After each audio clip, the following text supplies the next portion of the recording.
KBS 1라디오 뉴스레터 K.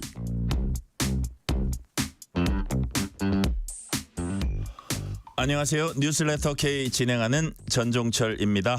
민주당이 주도한 김건희 여사 특별검사법 수정안이 오늘 국회 본회의를 통과했습니다. 세 번째 통과입니다.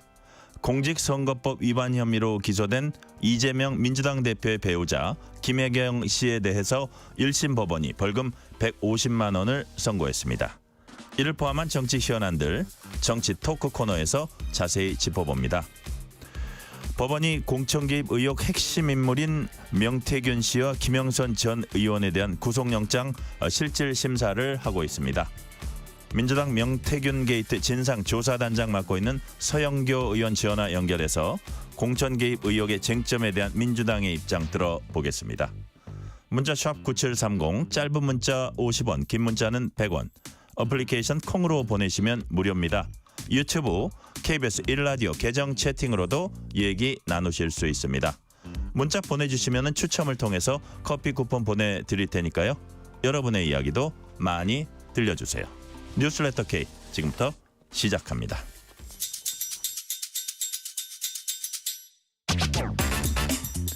오늘 하루 가장 뜨거운 뉴스들만 골랐습니다. 뉴스레터 K 정치 토크 윤주진 시사평론가, 김수민 시사평론가 나오셨습니다. 어서 오세요.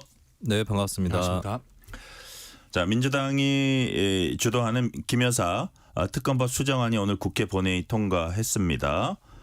이번이 세 번째입니다. 내용은 조금씩 달라졌지만요. 정부 여당을 향해서 민주당은 특검법 수용을 촉구했습니다. 먼저 박찬대 민주당 원내대표 목소리부터 들어보시겠습니다.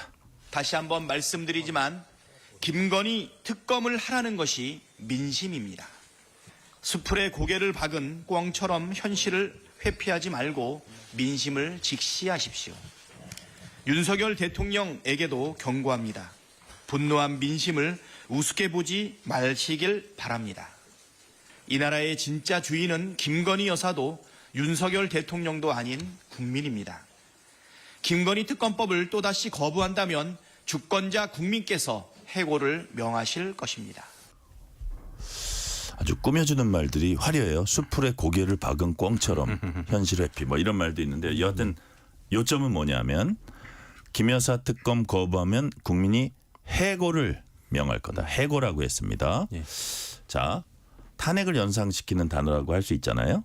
자, 민주당 지도부 입에서 이런 류의 얘기, 이런 뉘앙스의 얘기들이 자주 나오는 이유, 김수민 평론가님 뭘까요? 네, 일단 뭐 그 특검을 받아들이지 않기 때문에 계속해서 받아들이지 않고 있고 또 국민 여론도 특검 지지율이 압도적으로 높은 상황에서 네. 자꾸 자꾸 이것까지 받지 않으면 다른 수가 없지 않느냐.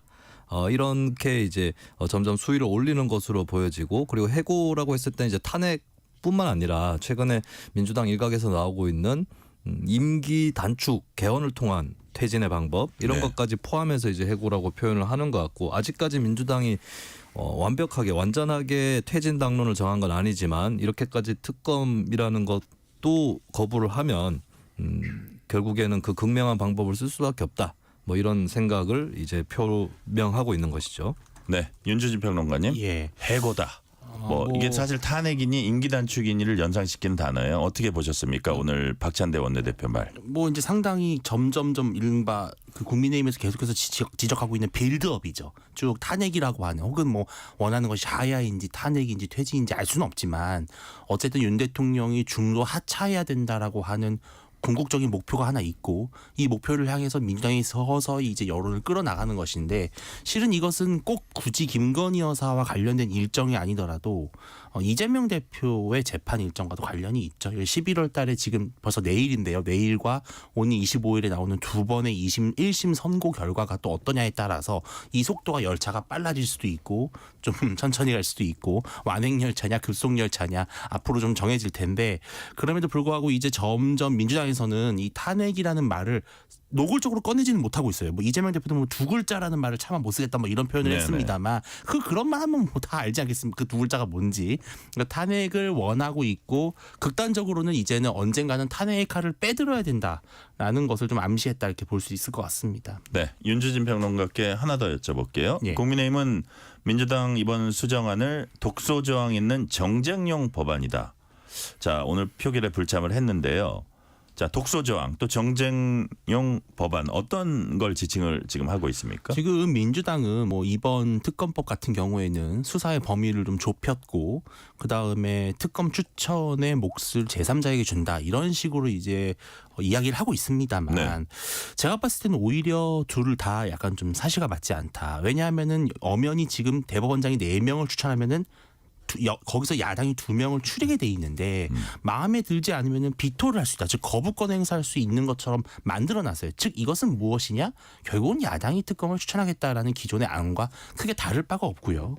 또 수사의 범위를 뭐 도이치모터스 주가 조작 개입 의혹 그다음에 명태균 씨 의혹으로 줄였다고 하지만 사실 이 두 가지가 결과적으로는 아까 말씀드린 그런 탄핵으로 가는 빌드업을 위한 가장 핵심적인 현안들이기 때문에 또 여기서 얼마든지 가지치기를 해서 수사를 넓혀갈 수 있기 때문에 기존의 민주당이 밀어붙였던 김건희 여사 특검법과 전혀 달라지지 않은 본질적으로 같은 내용이다. 즉 독소 조항은 여전히 제거되지 않았다. 이렇게 볼 수 있을 것 같습니다. 자, 김수미 평론가님. 네. 야당이 굳이 비토권 넣은 이유가 있을 것 같아요. 뭡니까?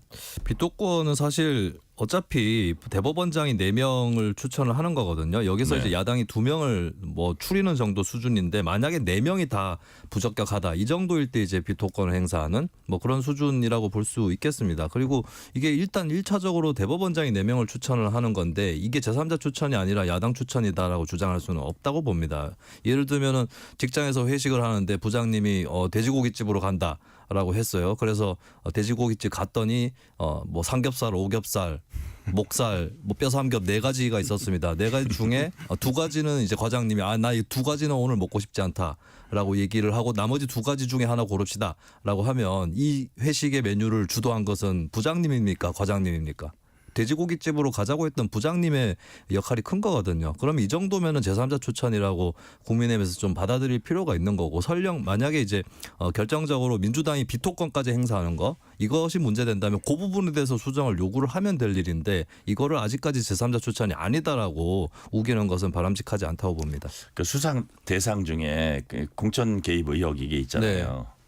근데 이제 뭐 이게 의혹을 밝혀야 된다 이런 주장을 야당으로서 할 수 있는데 현실적으로 봤을 때 여당의 중앙당부터 해가지고 다 뒤져야 되거든요. 네네. 어떻게 보면 뭐 서버까지 뒤져야 되는 그게 과연 여당에서 그러니까 많이 이게 대상도 줄였으니까 받아들일 수 있게끔 우리가 만들어줬는데 왜 안 받아들이냐는데 네. 그게 현실적으로 받아들일 수 있을까요? 지금 사실 수사 대상 같은 경우는 엄청나게 불어났던 것을 민주당이 확 줄인 거거든요. 네네. 이것도 많이 양보를 해준 건데 이 명태균 씨나 이 공천 개입 의혹이 들어갈 수밖에 없는 거는 지금 굉장히 크게 또 문제가 되고 있고 예를 들면 코바나 콘텐츠 의혹이라든지 이런 것들은 어느 정도는 검찰에서 예전에 수사를 했던 대목들이 있어요. 그런 것들은 좀 후순위로 빼거나 삭제를 할 수 있는데 이 부분은 이제 검찰 수사도 좀 늦다라고 하는 그런 비판도 있고 또 설령 검찰이 제대로 수사를 한다고 해도 권력의 이제 핵심으로 갈 수 있는 부분이기 때문에 네. 특검이 불가피한 이 원칙적인 측면이 있고 그리고 국민의힘의 어떤 서버라든지 이런 것도 수사하는 문제는 사실 이게 정당을 수사를 할 일이 있다 할지라도 압수수색 명장 목록에 있는 것들 이런 것들을 엄격하게 추려서 거기에 맞게 이제 수사를 하게 돼 있고 그리고 압수수색을 만약에 한다고 하면 또 국민의힘의 법조인들도 많은데 법조인들 그 변호사들이 현장에 나와서 목록들을 다 철저하게 점검을 할 거거든요. 이런 것들을 봤을 때는 당원 명부를 막 들어가지고 가져가거나 사실 이건 공천 개입하고 당원 명부를 다 확인할 필요는 없는 거기 때문에 그래서 보안상의 문제나 이런 것들은 없을 것으로 보입니다. 자, 윤주진 평론가님, 예. 뭐 김건희 여사 관련과 관련한 여러 뭐 야당이 제기하는 의혹들 중에 공천 개입 의혹 이거 만약에 예. 그 여당 당사를 특검이 덮치게 되면 예.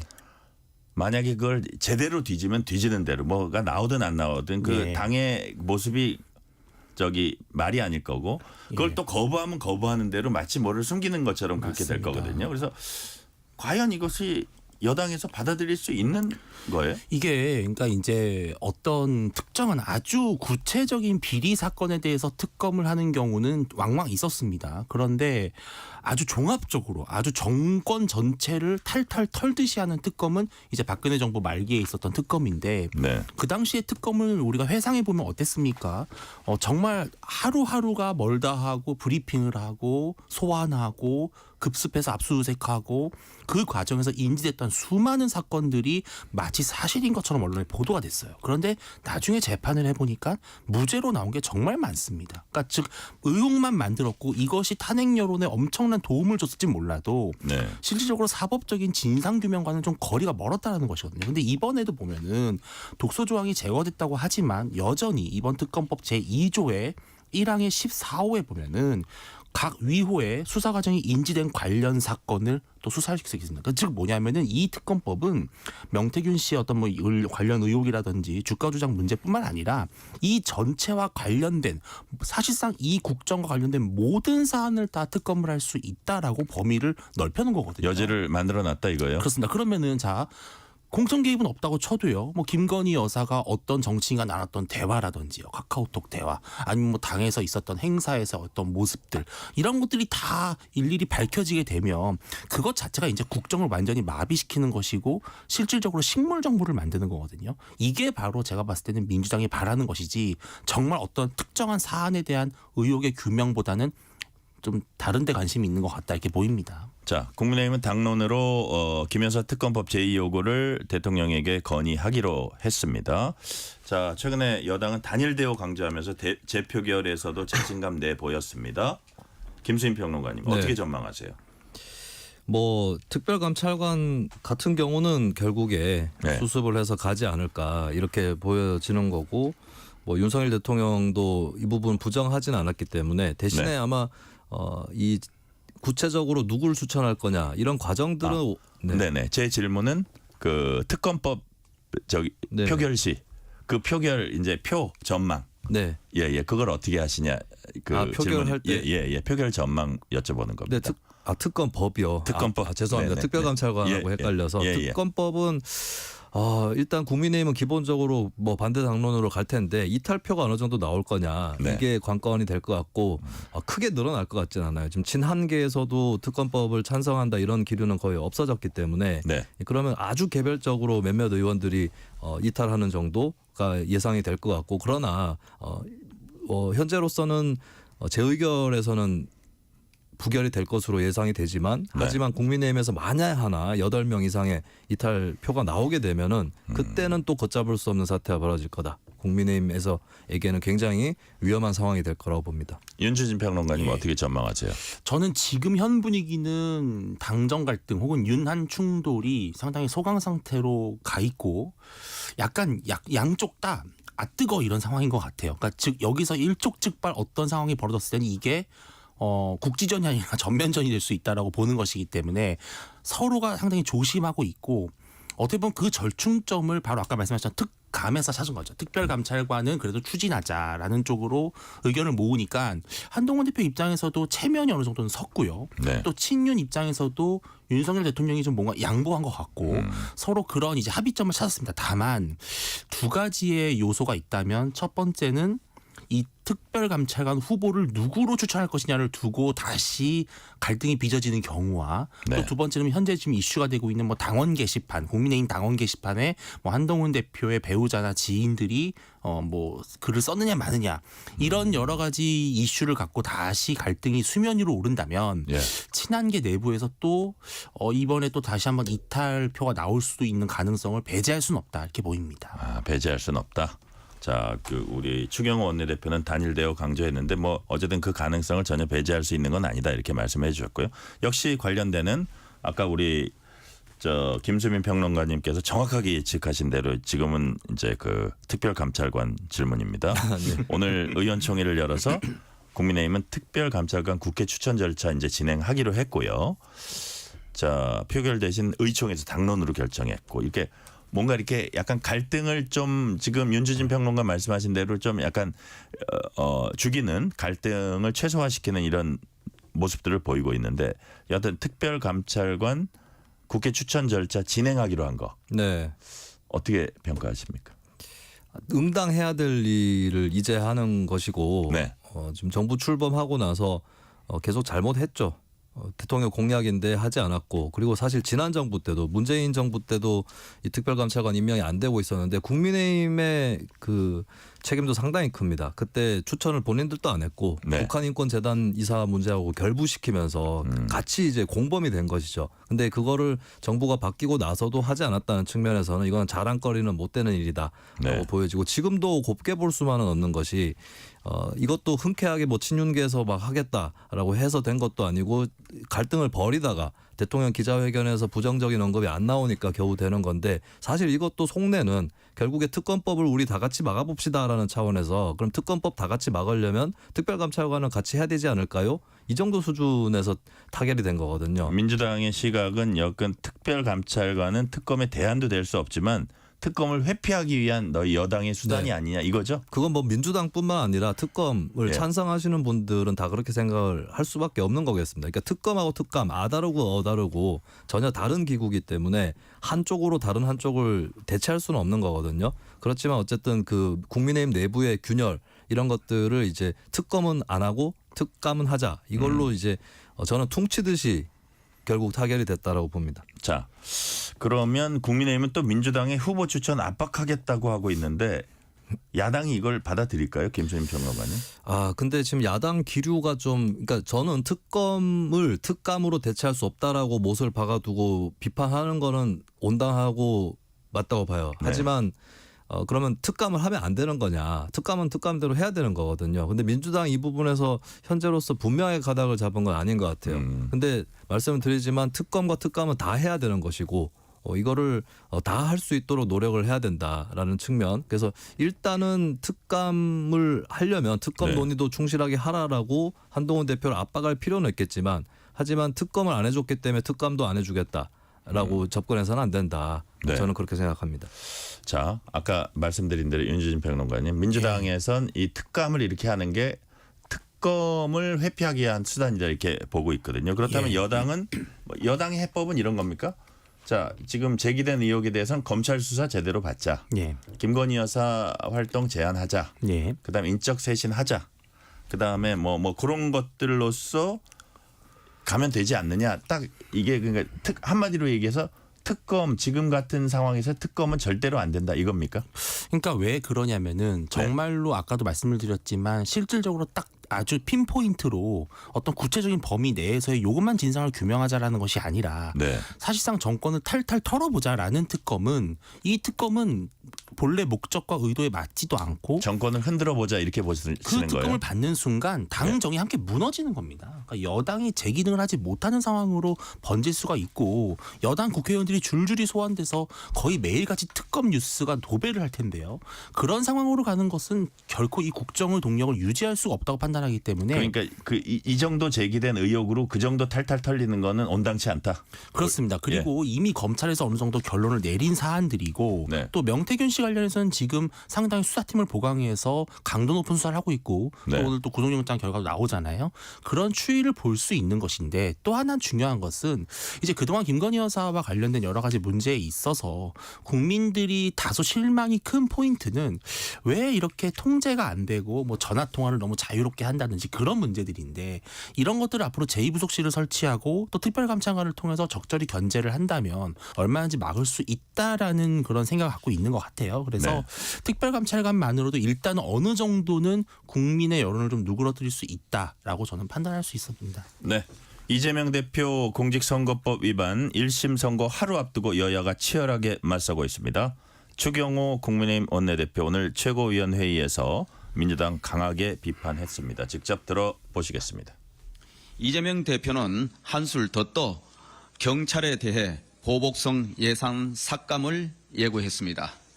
민주당이 내년도 검찰 예산을 삭감하고 법원 예산은 정부 원안에서 더 얹어준 의도가 역시 이재명 대표 구하기에 있었다는 것을 드러낸 것입니다. 이재명 대표를 지키기 위해서라면 예산농단도 서슴지 않는 민주당의 무법 정치입니다. 이재명 대표는 본인의 범죄 방탄을 위해 무법천지의 사회적 대혼란을 일으키는 것도 불사하겠다는 위험한 발상을 하고 있습니다. 자, 김수미 평론가님, 이재명 대표 방탄을 위해서 예산농단도 서슴지 않고 있다는 네. 추경호 원내대표의 발언 동의하십니까? 그 예산 얘기를 하는데 그 다른 당의 의견에 동의가 안 되면 그 예산이 필요하다. 뭐 상대가 삭감 주장을 할 때는 필요하다. 혹은 상대가 그 예산을 만들려고 할 때는 불필요하다. 이런 쪽으로 이 논의를 좁혀서 구체적으로 얘기를 해야지 계속해서 방탄이라는 도깨비 방망이 같은 걸 들고 뭐만 하면 이건 다 방탄용이다.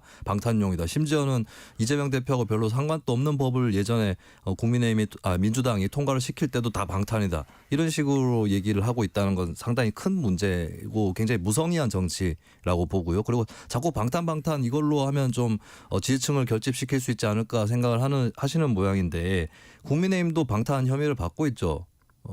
특검법에 대해서는 다 거부하고 반대하고 방탄을 넘어서서 거의 이스라엘 아이언돔 수준의 방공 정도의 그 물밀 틈이 없는 물샐 틈이 없는 그런 정도의 방탄을 하고 있는데 이 정책적인 부분은 좀 되도록이면 정책으로 얘기를 했으면 좋겠다 이 말씀을 드립니다. 이게 이제 뭐 경찰도 경찰이지만 검찰 특활비, 예. 그 전액 삭감 뭐 이런 것들이 아마 여러 가지를 버무려 가지고 아마 이런 얘기를 한 것 같은데 예. 민주당이 예산농단 어떻게 윤주진 평론가님은 뭐 동의하세요? 아니 이게 아주 공교롭게도 이제 검찰과 경찰의 특활비, 특수활동비나 특정 업무 경비 같은 경우는 삭감을 하면서 또 다시 법원에 대해서는 예산을 좀 더 오히려 늘려주는 네. 이게 이제 왜 그러냐면 이재명 대표의 사법 리스크가 정확히 검경의 시간은 끝났고 이제 재판부의 시간으로 흘러가고 있지 않습니까? 이제 1심, 2심, 3심이 나오니까 또 저번에 법관 출신 주제라는 말을 했다가 바로 고개를 숙였던 사례도 있었어요. 그만큼 지금 이재명 대표는 사법부에 지금 노심초사하는 그런 심정으로 사법부의 눈치를 보고 있는 게 아닌가 이런 당직에서 해임이 됐죠. 예, 근데 솔직은. 그래서 그런 의혹도 받고 있고 실제로 이것이 왜 그러냐면은 사실 경찰이라든지 이런 예산을 늘려주는 것은 원래 민주당이 여당일 때는 아주 적극적으로 추진했던 사안이었습니다. 그때 이제 경찰의 힘을 많이 실어줬었죠. 수사권 조정도 있으면서요. 그런데 최근에 이제 민주노총과 민주당이 이 연일 이제 이어서 집회를 열었고 그 당시에 좀 불법 폭력 시위를 하는 시위대에 대해서 경찰이 원칙적 엄정 대응을 하니까 약간 이것에 대한 보복성이 아니냐라는 얘기도 나오고 있거든요. 네. 저는 그래서 지금 검찰 경찰이 지금 뭐 딥페이크 범죄라든지 여러 가지 뭐 스토킹 범죄, AI 범죄 정말 고도화되는 지능적 범죄에 대응하기 위해서는 검경의 이러한 특활비, 특수활동비가 매우 필요한 사안인데 이러한 어떤 정책적 필요성을 무시하고 지금 현재 사법 리스크와 관련된 그런 예산을 조정하는 것이 아니라는 의혹을 저는 민주당이 자초하고 있다고 생각을 하거든요. 일종인데 힘자랑이다 이런 비판도 있는데 이런 가운데 국민의힘 박수영 의원은 판사를 겁박할 경우에 처벌하는 내용이 이른바 사법방해죄 일종의 이제 형법 개정안입니다. 법안을 발의한다고 밝혔습니다. 자, 윤주진 평론가님, 예. 사법방해죄 법안 왜 발의하는 겁니까?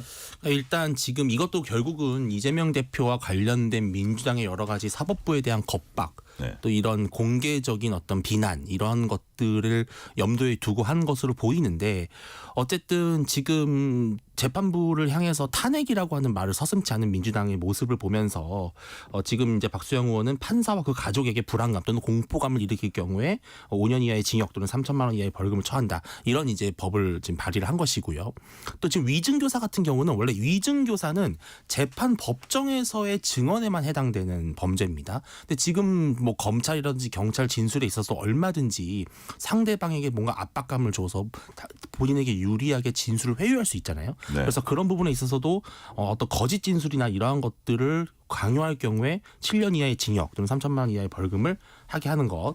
그리고 마지막으로는 이제 이 이재명 대표의 어떤 재판 기피, 재판 지연 전략 이게 뭐냐면 뭐 재판 배당을 바꿔주세요, 변호인을 교체한다든지 이런 식으로 자꾸 꼼수를 쓰는 것 때문에 뭔가 재배당을 요청했을 경우에는 반드시 빠르게 결론을 내도록 해서 이게 재판 지연으로 이어지지 않도록 하겠다. 근데 이거는 저는 꼭 이재명 대표와 관련이 있어서가 아니라 지난 어떤 정치적으로 무거운 어떤 의미가 있는 재판들의 경우에는 늘 이런 식의 어떤 꼼수와 회피 전략이 있었기 때문에 이번 기회에 좀 사법적으로 좀 정리를 했으면 좋겠다는 생각이 듭니다. 자, 김세인 평론가님, 당장 지금 그 여당이 추진하는 취지를 알기 때문에 뭐 야당이 동의하기는 쉽지는 않을 것 같은데 사법방해죄 이 법안 바라보는 야당의 시각 어떤 겁니까? 글쎄요, 야당에서는 뭐 사법방해죄에 대해서 지금 추진하고 있는 거에 대해서는 동의를 하지 않을 것으로 그렇게 보이는 것 같고, 네. 그리고 이제 여당에서 시위하는 걸 두고 이제 사법방해죄를 만드는 하나의 계기로 쓰고 있는데, 근데 궁금한 거는, 이거는 민주당을 떠나서 제가 궁금한 건데, 시위하는 거를 사법방해죄로 처벌할 수 있는가? 그건 상당히 궁금합니다. 그래서 이것이 도대체 무엇을 하려고 하는 법안인지, 예를 들면 판사에 대해서 협박을 하면 현행에 있는 법률로도 처벌할 수 있는 여지들이 있을 텐데, 이 법안을 하나 내는 것 자체가 실질적으로 어떤 범죄라든지 이런 것들 예방하고 처벌하기 위함이 아니라 정치적 퍼포먼스로 또 사법을 건드리는 것이 아닌가. 이것조차도 하나의 사법의 정치화이자 정치의 사법화가 아닌가. 이런 생각이 한편으로는 드는 것이고, 그리고 국민의힘은 그러면 사법부를 그동안 존중해왔는가? 본인들이 마음에 들지 않는 판결이 나오면은 우리법연구회 출신 판사 아니냐부터 시작해서 판사에 대한 공격들이 있었습니다. 그런 것들을 본인부터 자신들부터 고쳐나가도록 노력해야 되지 않는가. 이번에도 재판 생중계 그렇게 사활을 거는데, 아니 재판 생중계 하든 말든 선고 내용이 뭐가 달라집니까? 이거는 마치 생중계를 안 하면은 이건 사법부가 독립성이라든지 자존심이 없는 것이고, 만에 하나 이재명 대표에게 유리한 판결이 나오면 이것 때문에 생중계 안 했구나라고 공격하려고 하는 밑밥 깔기 아니냐, 그 소리밖에 안 듣는 거거든요. 그러니까 국민의힘도 사법부 독립성을 위해서 좀 더 뭐랄까 겸허하고, 그리고 좀 덤덤한 자세, 이런 것들을 좀 유지하기를 바랍니다. 자, 내일 이재명 대표 공직선거법 위반 사건 1심 선고가 나옵니다. 전국에 정말 큰 분수령인데요. 형량이 주목됩니다. 검찰은 징역 2년형 구형했습니다. 자, 윤주진 평론가님, 판결 어떻게 전망하세요? 이건 정말 어려운 판사는 질문인데요. 아니지만, 예, 근데 저는 이거는 아주 법리, 정말 지극히 법리만 따진다면 당연히 유죄가 나올 수밖에 없고, 또 양형 기준표라는 것을 봤을 때는 좀 높은 형량이 나올 수밖에 없는데, 사실 그러나 이 판사도 사람이고요. 사법부가 느끼는 정치적 부담, 압박감도 전혀 이걸 배제할 수, 이게 옳고 그름을 떠나서 그렇습니다. 저는 그렇기 때문에 사법부가 아주 무거운 형량을 선고했을 때 맞닥뜨릴 어떤 민주당으로부터의 정치적 어떤 탄압이라든지 겁박, 이러한 것들도 고려를 한다면, 저는 나오더라도 얼마든지 2심, 3심에 가면서 조금씩 완화가 될 수 있는 수준의 어떤 좀 언저리에 있는 수준으로 면피를 하지 않을까. 제가 구체적으로 뭐 얼마가 나온다 이렇게 말씀드리긴 좀 어려울 것 같고, 네. 욕을 먹지 않으면서도 또 너무 비난받지 않을 정도, 뭐 이런 표현이 좀 그렇습니다만. 욕을 먹지 않으면서도 비난받지 않을 정도. 그런 판결은 없을 것 같습니다. 자, 욕을 먹지 않으면서도 비난받지 않을 아주 네. 절묘한 판결이 나올 거다라는 게 윤주진 평론가님 얘기인데, 김수인 평론가님은 어떤 네. 판결이 나올 것 같아요? 일단 그 유무죄 판단을 하자면, 네. 두 건이 지금 기소가 돼 있지 않습니까? 김문기 씨를 몰랐다라고 한 발언하고 국토부의 협박을 받았다 발언이 있는데, 김문기 씨 몰랐다 발언은 무죄가 나올 것 같아요. 왜냐하면 알았다 몰랐다의 문제, 이런 거는 사람의 뇌 속을 포렌식 해가지고 알 수는 없는 거기 때문에 네. 주관적 인식인 거잖아요. 그런 것이기 때문에 이거는 뭐 피고인에게 유리하게 판결이 나기 마련인 거고, 근데 백현동이 국토부 협박을 받았다라고 하는 거는 근거가 없습니다. 사실 오히려 백현동에 대해서는 국토부에서 공문을 보내서 이거는 성남시 재량이다라고 얘기를 했고, 그다음에 성남시에서 실제로 했던 게 4단계 용도 변경인데 한꺼번에 이런 네. 거는 전례가 없거든요. 국토부에 압박이 있었다고 보기 어렵기 때문에 볼 수 없죠, 사실. 그래서 좀 위험하다, 이 부분은. 근데 저는 이건 있어요. 무죄면 무죄지 벌금 200만 원 이하로는 나오지 않을 거다라고 보는 게, 대법원 양형 기준표에 따르면 기본으로 당선 목적의 허위 사실 공표는 200만 원 내지 800만 원의 벌금형이고, 그리고 이재명 대표의 경우는 이게 소극 가담이라든지 또 경선 때 있었던 일이라든지 이게 아니라서 감경 사유가 없어요. 그래서 아예 무죄면 모를까, 유죄인데 윤상현 의원 말대로 80만 원 나온다? 이건 거의 불가능한 판결이거든요. 아, 그래요. 그래서 저는 그 중간에 벌금 200만 원 이하의 이 회색제도는 안 될 것이다. 무죄가 나오든지 아니면 뭐 아니면 도다. 200만 원 이상이든지. 근데 징역은 또 안 나올 거예요. 왜냐하면 이게 다른 사람을 비방한 게 아니라 자기 방어를 위한 당선 목적의 허위사실 공표이기 때문에 유죄를 하더라도, 그러면 이런 종류의 발언에 대해서는 징역형까지는 주지는 않을 겁니다. 그래서 네, 벌금 뭐 아주 높아도 징역형은 안 나온다고 봅니다. 자, 아주 짧게요. 질문 하나 더 드리면, 만약에 그 어떤 형량에 따라 좀 1심이긴 하지만, 최종심 아니고 1심이긴 하지만 좀 리더십에 타격을 받을 수도 있다고 보세요. 이게 레벨이 이제 100만 원 미만이면은 괜찮다. 예. 예, 유죄라도 괜찮은 거죠. 그렇게 되는데 근데 100만 원 조금 넘어도 만약에 300만 원 미만이다 이러면 2심에서 감형시킬 수 있다 이렇게 돼서 이 대표한테 크게 무리는 없을 거예요. 근데 그 이상이다 그러면 조금 이제 흔들리긴 하겠죠. 근데 민심도 아마 이게 최종 판결까지 지켜보려고 할 거예요. 그렇기 때문에 그리고 이게 뭐 대장동이라든지 성남FC처럼 거대 사건은 아니기 때문에 네. 그래서 여기서 유죄가 나온다고 해서 크게 이재명 대표 지지율이 폭락하지는 않을 거다 이렇게 봅니다. 네, 윤주진 평론가님 짧게 어떻게 보세요? 저는 유무죄 여부도 되게 중요하다고 보는 것이 그러니까 중도층 입장에서는 계속 재판이 지연되고 뭔가 이 정치적으로 혼란이 크다 보니까 네. 뭐 별 문제가 없는가 보다 했던 사람들도 만약에 유죄 판결이 나온다면 형량에 관계없이 아 이재명 대표가 뭔가 우리에게 거짓말을 했거나 숨겼구나라고 하는 인식을 가진다면 지지율에는 조금 타격이 있지 않을까 생각을 합니다. 네, 이 시간 교통 상황 알아봅니다. 라디오 교통정보센터 서휘영 리포터 나와주세요. 네, 곳곳에서 퇴근 차량들이 늘었습니다. 서울 시내 강변북로 일산 방향 잠실대교 지나 4차로에 추돌 사고 있고요. 이 구간 지나 밀리기 시작해서 가양대교까지 흐름이 이어집니다. 공항 방향 올림픽대로도 청담대교부터 가양대교 지나는데 1시간 이상 걸립니다. 고속도로는 수도권 제1순환고속도로 판교에서 구리 일산 방향, 광암터널에서 토평까지 정체고요. 수락산 터널 안으로 이동량 많습니다. 지나서 김포에서 송내까지도 긴 구간 흐름이 답답하고요. 반대 방향도 시흥요금소에서 자유로 또 노고 1터널까지 가다서다 반복됩니다. 경부고속도로 서울 방향 입장휴게소에서 안성분기점까지 밀리고요. 시구간 들어와서는 양재에서 반포까지 정체입니다. 서해안고속도로 서울 쪽 서평택 분기점에서 화성휴게소까지 이후 매송휴게소와 광명역부터 정체입니다. 인천 방향 영동고속도로 신갈분기점 1차로에 사고 나서 처리 중인데요. 지나서 광교터널까지 차간거리 좁혀지고요. 이후 동금포 일대와 군자에서 속도 내려갑니다. KBS 교통정보센터였습니다. 퇴근길 당신과 함께 읽는 세상 이야기 KBS 1라디오 뉴스레터 K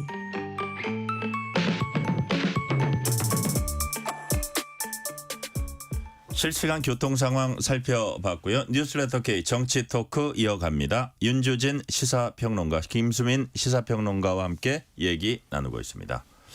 자, 공천 개입 의혹의 핵심 인물인 명태균 씨와 김영선 전 의원 영장실질심사가 지금 진행되고 있습니다.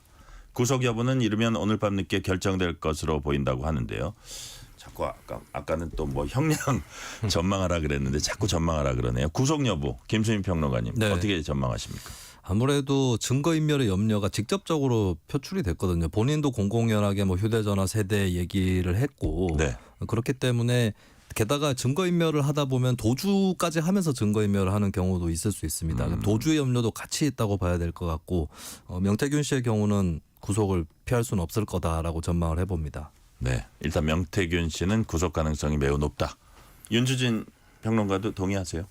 예, 왜냐하면은 일단 자금의 흐름이 있고 네. 또 그동안 명태균 씨가 너무나 공개적으로 검찰을 농락했고 언론을 상대로 이랬다 저랬다 오락가락 또 뭔가 증거를 상당히 인멸하는 것 같은 그런 정황도 예, 보였기 때문에 예. 어쨌든 지금 이 상황에서 명태균 씨를 구속하는 것은 이 수사를 공정한 수사를 위해서 반드시 필요하다라는 데에는 아마 재판부도 인식을 같이 하지 않을까 싶습니다. 네. 자, 민주당은 명태균 씨가 김건희 여사로부터 500만 원이 든 돈 봉투를 받았다는 취지로 검찰에 진술했다는 언론 보도. 사실 뭐 정확하게 말하면 액수는 모르겠는데 뭐 좀 많았다 뭐 이런 표현을 썼던 것 같은데 여하튼 돈 봉투를 받았어요. 김건희 여사로부터 그런 얘기를 취지로 검찰에 진술했다는 언론 보도를 두고 민주당이 강하게 비판을 했다고 합니다. 김수민 평론가님, 민주당이 왜 이걸 비난했습니까? 네, 일단 그 돈을 받았다라고 하는 거는 여론조사의 대가로 이제 명태균 씨가 뭔가를 이제 챙긴 것이 아니냐라고 하는 부분인 거고 그거 관련해서 이제 공천 개입 의혹도 얘기가 나왔던 것이겠죠. 그런데 500만 원을 받았다라고 하니까 그렇다면 결국 여론조사를 통해서 지난 대선 때 특히 경선 때 도움을 준 것이 사실인 것이 아니냐.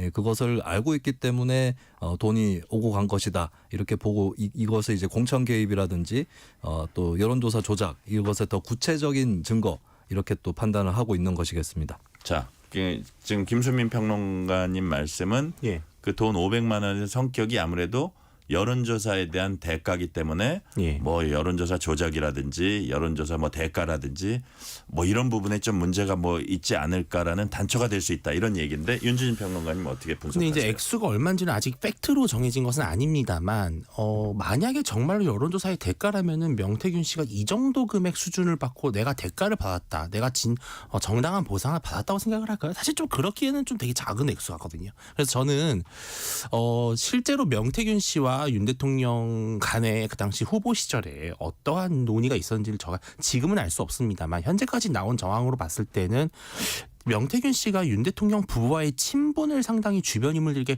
과시했던 정황들은 많이 보여요. 그 과시라고 하는 건 뭐냐면 내가 이만큼 이제 유력 후보와 가깝다라는 것인데 그런 상황에서 이 여론조사는 명태균 씨가 일방적으로 조금 윤 대통령 부부에게 잘 보이고자 하는 하나의 수단이었을 가능성이 좀 높다고 보고 또 그런 과정에서 윤 대통령도 분명히 본인 기자회견에서 말씀하셨지만 감사함이 있다라는 거죠. 후보 입장에서는 자기를 도와주는 누구에게나 다 고마움을 느끼기 때문에 아무래도 이러한 요 정도의 수준의 어떤 것은 성의 정도 표시의 성격이 좀 더 강하지 않았나. 예. 왔다 갔다 하면서 자 이런 거 있습니다. 지금 여론조사가 이렇게 나왔습니다. 만약에 얘기를 했다면 네. 그렇게 왔다 갔다 하는 수고에 대한 어떤 그 사례비 그러니까 그렇죠. 예, 예. 그러니까 후보 입장에서는 교통비. 명태균 씨가 어쨌든 여론조사와 관련해서 전문성이 어느 정도 있고 예. 또 선거 전략과 관련해서 명태균 씨가 정말 약간 황당한 정도 수준의 사람은 아니거든요. 이준석 대표와도 가깝고 김종인 위원장도 논의를 하고 이런 사람이면은 분명히 들을 만한 가치가 있었을 겁니다.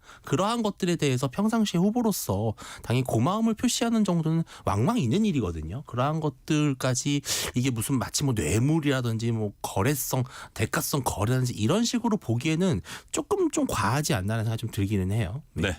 자 이런 가운데 공천 개입 의혹에 이름이 오르내린 이준석 개혁신당 의원이 오늘 기자들을 만나서 의혹을 부인했습니다. 직접 들어보시겠습니다. 단추에서 생각해 보면은 그 시기에 공천에 대해 가지고 굉장히 많은 말들이 그냥 횡행했고 그래서 그 중에서 그때 뭐 명태균 사장이 본인이 뭐 대통령에게 이야기해가지고 이렇게 뭐 공천을 받는 것처럼 알고 있어서 그래서 저는 뭐 그건 아닌 것 같은데 전혀 그런 얘기가 나왔다면 제가 공관위 쪽에 전해 듣기라도 할 텐데 그런 기류가 없기 때문에 그냥 공관위는 그냥 전반적으로 일상적인 절차로 진행한다 이렇게 들어가지고 그런 걸 그냥 잘못 알고 있는 것 같아서 전달해 준 정도로 생각하시면 됩니다. 네, 이준석 의원은 자신이 공천 발표 전날인 2022년 5월 9일 명 씨에게 메시지 보냈다는 명 씨 법률 대리인의 주장에 그게 어떻게 된 거냐면 이제 그 경위를 설명하는 내용입니다. 자, 윤주진 평론가님. 예. 이준석 의원 해명 어떻게 들으셨어요? 그러니까 이게 계속 들어옵니까? 사실은 그렇진 않아요. 약간 예. 좀 뭐 조금 약간 횡설수설한 느낌도 좀 있고 도대체 뭘 말하겠다는 건지 잘 모르겠는데 그러니까 이런 겁니다. 지금 그 당시에 당대표는 이준석 의원이었어요. 네. 그리고 경선을 할지 전략 공천을 할지 최종적으로 결국에 결정을 하고 직인을 찍어서 후보로 만들어주는 건 당대표의 몫인데 마치 약간 제3자처럼 나는 전혀 이 공천과는 관련이 없는 사람인 것처럼 일단 말한다는 건 사실 좀 맞지 않은 거죠. 당시에 총 책임자죠. 최후의 책임자로서가 이준석 대표의 역할이 있었는 것이고. 어쨌든 공관이 거쳐서 최고위에서 도장을 그렇습니다. 찍는 거죠. 예, 그렇습니다. 방망이 아무리 두드리는 공관위가 거죠. 독립적이라 하더라도 결과적으로는 당대표와 상의를 해서 최고위원회의의 의결을 거치지 않으면 그렇죠. 뭐 유효하지가 않습니다. 예. 두 번째는 이거죠. 그러니까 이제 뭐냐면은 김영선 전 의원이 그 당시에 원래는 전략공천을 받을 것으로 이준석 대표도 예상을 하고 있었고 명태균 씨도 그렇게 알고 있었던 것 같아요. 그 당시 네. 정황을 보면은 그렇기 때문에 이준석 대표가 5월 9일에 이거는 경선을 한다는데요. 전략공천이 아니라고 하던데요. 라고 하면서 이 사실을 명태균 씨에게 알려준 거죠. 근데 이것은 어떻게 보면은 어떤 의미가 있냐면은 이준석 대표 입장에서는 이거를 반드시 명태균 씨가 알아야 될 것 같다라는 판단을 했기 때문에 알려줬겠죠. 왜냐면은 그 당시에 창원 의창 지역구는 그냥 후보만 되면 사실 당선되는 지역 아니겠습니까? 그런 지역에 누가 공천을 어떻게 받는지는 엄청 중요한 기밀 중에 하나예요. 근데 그러한 것들을 이준석 대표가 바로 명태균 씨에게 연락을 했고 그래서 명태균 씨가 바로 이러한 상황을 확인하게끔 됐다는 것은 뭔가 이준석 의원 입장에서도 그 당시에 명태균 씨에게 상당 부분 뭔가 정치적으로 의존을 하고 있었다라는 정황을 보여주기 때문에 그래서 이준석 대표가 상당히 이제 와서는 그냥 뭐 넌지시 분위기를 전달한 것이다 정도로 해명을 하지만 이게 그 당시에 당대표라는 지위와는 사실 맞지 않은 해명이라는 것이죠. 자, 이준석 의원은 명태균 씨가 실질적 운영자로 의심되는 여론조사 기관 미래한국연구소에 여론조사 의뢰했다는 의혹도 이제 받고 있는데 이 의원은 이것도 사실이 아니라고 네. 그렇게 밝혔죠? 네, 김수미 평론가님. 네, 완전히 이제 평행선을 달리고 있는 얘기인데 네. 이준석 의원은 자신이 무슨 조사를 의뢰했다는 건지 결과지라도 확보해서 보도를 해달라. 자신이 의뢰한 조사가 있는가? 네. 지금 피의자로 돼 있는 사람들의 자기 방어성 해명을 일방적으로 보도하는 건 문제가 있다. 그러니까 전혀 그렇게 의뢰를 한 적이 없다라고 밝히고 있고 또 하나 더 불거진 의혹이 있었던 게 이제 경북의 국민의힘 안동당협 하고 네. 한 언론사가 공동 주최한 행사가 있었는데 거기 이준석 대표가 나갔어요. 근데 출연료로 3천만 원을 받았다라고 하는 의혹이 있었는데 네. 여기에 대해서도 말이 안 된다. 그리고 국민의힘 대표가 같은 당의 당협 행사에 가는데 출연료를 왜 받는가라고 이준석 의원이 반론을 했습니다. 네. 자, 그렇다면 김종인 전 위원장이라든지 이준석 의원이라든지 검찰이 조사는 할 거라고 보세요? 일단 명태균 씨 조사하는 과정에서 대화라든지 이런 것들이 나왔기 때문에 참고를 하기 위해서라도 조사는 할 걸로 보여져요. 그리고 공천계획 같은 경우는 어쨌든 그 당시에 당 대표가 이준석 대표였기 때문에 네. 그 사이에 있었던 상황 이런 것들을 알아보기 위해서는 이 대표 조사는 불가피할 것으로 보입니다. 근데 저는 이 사건에서 일단 분명히 해야 될 거는 공천 관련해서 이준석 대표가 윤석열 대통령을 웃돌 수는 없다는 거예요. 그러니까 이준석 대표가 그런 공천의 흐름을 꺾는 데에 가담했는지 안 했는지는 두고 봐야 되겠지만 근데 윤 대통령이 그걸 하지 않았는데 이 대표가 해가지고 이루어졌다 이렇게는 볼 수 없을 것이다. 예, 그 통화록에도 보면 윤석열 대통령이 말이 많네 당해서 라고 했는데 바로 공천이 되거든요. 예. 말이 많은데도 공천이 돼버렸다. 예, 이게 그 결국에 의혹의 핵심일 뿐이다 말씀을 드립니다. 자, 예. 오늘 수원지법에선 지난 대선 후보 경선 당시 경기도 법인카드로 당 관련 인사들에게 식사 대접한 혐의로 기소된 공직선거법 위반 혐의입니다. 이재명 민주당 대표 배우자 김혜경 여사, 김혜경 씨 1심 선고 공판 진행됐습니다. 자, 김혜경 씨에게 벌금 150만 원 유죄 판결 내렸습니다. 네. 윤주진 평론가님. 예. 예상했던 형량입니까? 사실 뭐 형량을 떠나서 일단은 혐의 자체는 너무나 분명했다. 왜 그러냐면은 이 김혜경 씨가 어쨌든 이재명 대표에게 선거상 유리한 어떤 도움을 줄 수 있는 이들에게 식사를 대접했는데 네. 이게 이제 법인카드를 사용했고요. 이것을 결제한 사람은 누구냐면은 사실상 김혜경 씨를 수행한 김혜경 씨의 거의 수족과 같이 일을 했던 배모 씨가 결제를 했다는 거죠. 근데 이게 김혜경 씨가 그렇다면은 그냥 뭐 도의상 내가 당연히 감사하기 때문에 그렇게 했다. 또 이것이 그렇게 크게 문제가 되는지 몰랐다. 또 네. 액수 자체가 그렇게 많지 않기 때문에 이 정도로 일파만파 커질 줄은 몰랐다. 이런 식으로 겸허한 모습을 보였다면은 오히려 감경 사유가 됐을 것 같아요. 그런데 김혜경 씨 같은 경우는 이거는 내가 몰랐다.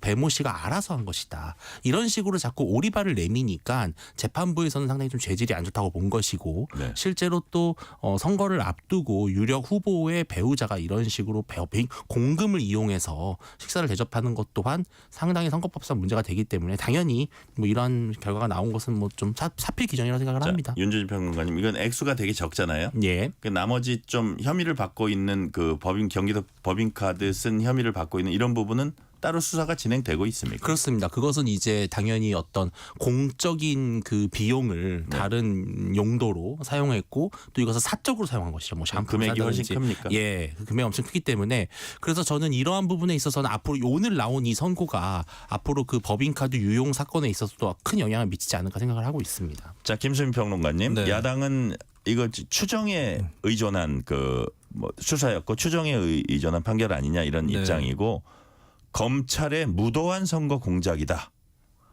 왜 무도하다는 겁니까? 일단 이거는 이제 글쎄요 정치 보복의 차원으로 민주당에서는 좀 보고 있는 것 같아요. 그리고 또 이재명 네. 대표도 아내가 먼지털이 희생제물 네네. 죽고 싶을 만큼 미안하다 이런 표현을 썼어요. 네, 뭐 그렇게 본인도. 표현을 했고 이제 뭐 거기에 더해서 김건희 여사는 수사 안 한다라고 하는 그런 것들도 이제 민주당 반응으로 있었습니다만, 근데 오늘 재판이나 이 판결문 내용을 보면 이제 없는 내용을 가지고 뭐 기소를 했던 건 아니고, 그리고 이제 김혜경 씨가 이걸 몰랐다라고 주장을 했지만 사실은 네. 계속해서 경선 때 같이 다니면서 이 자리도 잡고 약속도 잡고 또 이런 식사가 여러 차례 있었거든요. 그 결제도 여러 건 있었고, 그런 걸 봤을 때, 그리고 그거를 배 모 씨가 김혜경 씨 모르게 결제해가지고 본인이 얻을 이익이 없기 때문에 이런 것들을 고려해서 재판부에서 판결을 한 거라고 봅니다. 네. 그런 차원에서는 이게 자체가 기소되면 안 되는 일이었다라고 접근하는 것보다는 이게 경미한 일이었고 하다가 보니까 좀 실책을 범했다, 이렇게 나가는 것이 더 좋은 변호 전략이 아닐까 이렇게 봅니다. 네. 자, 아내가 먼지털이 희생 제물 됐다. 윤지희 평론가님. 또 네. 이제 이재명 대표는 부인에 대한 아주 애정을 드러낸 그런 용어도 쓰고 했는데 예. 먼지털이 희생 제물 맞습니까? 틀립니까? 보시기에. 글쎄요, 뭐 이재명 대표가 대선 후보가 되지 않았다면은, 정치를 하지 않았다면은 있지 않았을 일이었을 수도 있겠죠. 그러나 지금 제1야당 대표고 가장 유력한 대선 주자라는 공적 지위에 있는 이재명 대표 입장에서는 당연히 넘어야 할 산이고요. 또 그런 관점에서 봤을 때 사실은 뭐 지금 현재 김건희 여사와 관련돼서도 상당히 가혹한 그러한 잣대를 대고 있고, 이러한 부분들을 봤을 때는 물론 김혜경 씨가 아주 악의적으로 뭐 법인카드를 정말 사적인 용도로 뭐 횡령했다 이렇게까지 보기는 어렵더라도 충분히, 근데 저는 이것은 사후 대책이 좀 잘 됐다고 봐요. 왜냐하면 정말로 실수고 이것을 잘못을 인정하고 재판부에 선처를 호소했다라면 오히려 국민들도 뭐 그런 일도 있을 수 있겠지라고 할 수 있는데 네. 너무 조금 고압적인 자세로 이거를 검찰의 탄압으로 몰고 가다 보니까 오히려 더 안 좋은 결과를 좀 자초한 것이 아닌가 생각이 듭니다. 자, 정의기억연대 후원금 횡령한 혐의로 재판에 넘겨진 윤미향 전 의원에게 대법원에서 유죄가 확정됐습니다. 대법원은 윤 전 의원에게 징역 1년 6개월에 집행유예 3년을 선고한 원심 판결 오늘 확정을 했어요.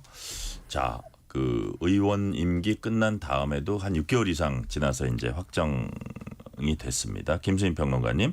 자, 오늘의 이 판결은 네. 예상되는 거였죠? 그렇습니다. 뭐 1심, 2심을 거쳐서 어느 정도 가닥을 잡아놓은 판결이었고, 이제 네.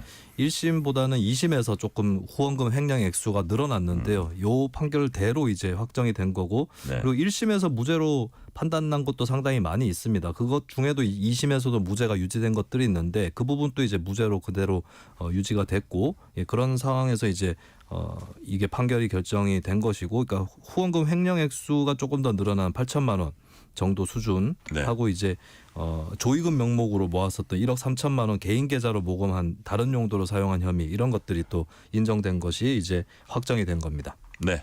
자, 우리 윤준진 평론가께서는 이 판결에서 혹은 판결 내용 중에 혐의 내용이 확인된 것 중에 어떤 데 제일 좀 주목하고 계셨어요? 일단 1심에서는 인정되지 않지만 2심이 되면서 아까도 말씀하셨지만 김복동 할머니 조의금을 개인 계좌로 받아서 지금 불투명하게 관리를 했다라는 네. 것이고, 또 마치 이제 그러면서 이제 용처를 알 수 없는 뭐 예를 들어서 뭐 음식을 좀 고가의 음식을 사 먹는다든지 그런 식의 사용을 했는데, 물론 이거는 윤미향 의원은 전부 다 공적인 목적이었다고 다 진술하고 있지만 구체적으로 증빙을 또 하지는 못하고 있어요. 그러니까 이 시민단체라는 것이 당연히 어떤 공적 자금을 사용하는 데 있어서 출처를 남기고 이 후원금을 내신 분들, 또 이 후원금이 쓰여야 할 분들에게 소상히 설명하는 것이 맞잖아요. 근데 그러한 네. 것이 없었다는 게 좀 아쉬운 부분이고, 제가 제일 아쉬운 부분은 사실 이 사건이 처음 촉발된 게 윤미향 의원의 국회의원 임기가 시작되기도 전입니다.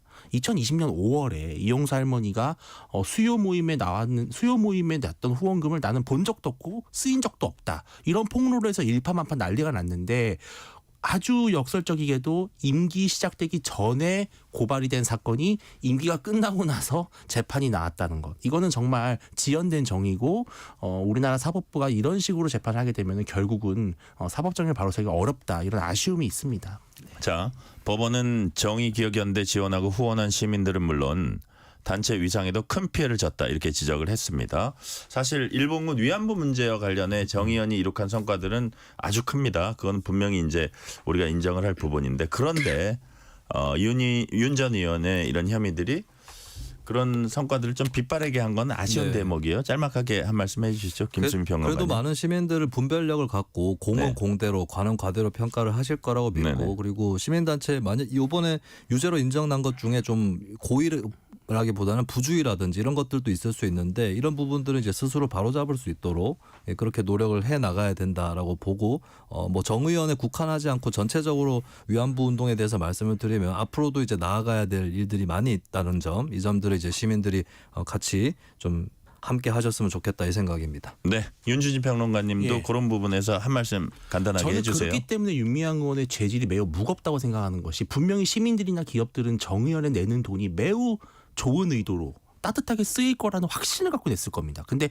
그러한 돈이 이렇게 불분명하게 쓰였다라는 것은 윤미향 의원 한 명의 일탈 때문에 정의원 전체가 욕을 먹게 되는 결과를 가져온 거거든요. 그렇기 때문에 저는 이번 재판부의 결과가 조금 아쉽습니다. 조금 더 아쉬워요? 사회 본보기를 삼아서 좀 더 무거운 그러한 심판을 했어야 되는 게 아닌가 하는 그런 아쉬움이 좀 크게 남습니다. 네, 오늘 말씀은 여기까지 듣겠습니다. 지금까지 윤주진 시사평론가, 김수민 시사평론가였습니다. 말씀 감사합니다. 네, 고맙습니다. 감사합니다. 뉴스레터 K 1부 마치고 2부가 이어집니다.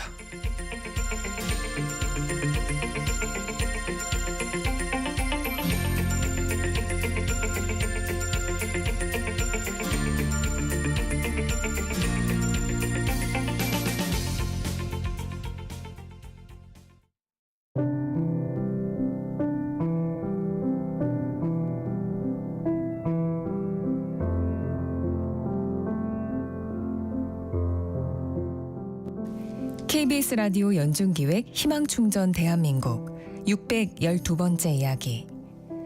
안녕하세요. 아나운서 유지원입니다. 흙으로 지은 지 100년이 넘은 낡은 집. 치매를 앓고 있는 할머니와 장애가 있는 석주가 단둘이 살아가는 곳입니다. 오래된 천장에선 흙먼지가 떨어지고 창문이 없는 방은 환기도 어려운데요. 그중 제일 불편한 곳은 화장실. 제대로 된 온수시설이 없어 석주와 할머니는 겨울에 찬물이 제일 두렵습니다. 떠나버린 부모 대신 지금껏 석주를 보듬어 온 할머니. 그 은혜에 보답하듯 이젠 석주가 치매에 걸린 할머니를 돌보고 있는데요. 하지만 석주 역시도 지적장애와 뇌병변장애를 앓고 있어 거동이 쉽지 않습니다. 오늘도 할머니 어깨 위로 낡은 이불을 덮어주는 석주. 할머니와 석주가 조금 더 나은 환경에서 지낼 수 있도록 여러분의 관심과 사랑을 보내주세요. 여러분의 따뜻한 손길이 희망의 빛이 됩니다. ARS 060-700-1580 060-700-1580 한 통화 3,000원으로 희망을 선물해 주세요. KBS 라디오 연중기획 희망충전 대한민국은 초록우산 어린이재단, 인탑스 주식회사, 그리고 청취자 여러분과 함께합니다. ARS 060-700-1580 한 통화 3,000원입니다.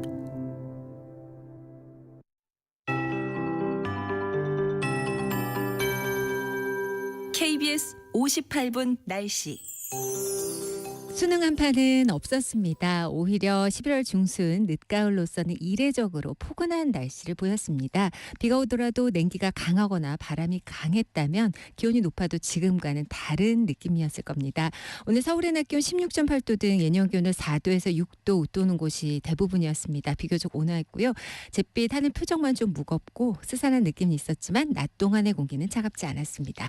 약간의 비가 뿌려지고 있는 곳이 많은데요. 남부지방은 내일 오전까지 5에서 10mm의 비가 오겠고요.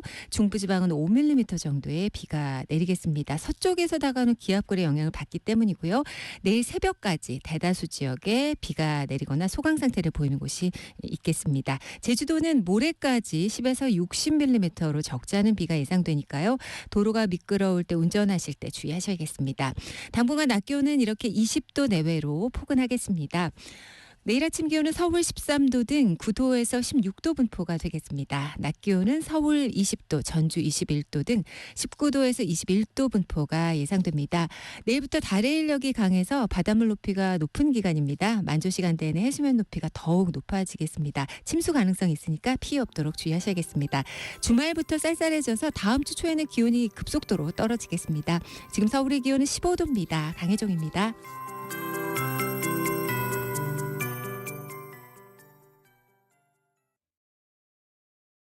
정성을 다하는 국민의 방송 KBS가 6시를 알려드립니다. AM 711kHz, FM 97.3MHz, KBS 1라디오입니다.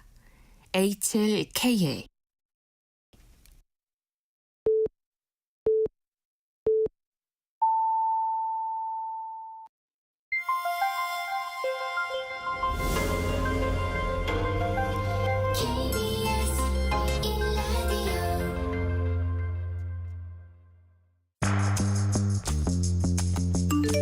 여러분은 지금 퇴근길 시사편지 한 장 KBS 1라디오 뉴스레터 K를 듣고 계십니다.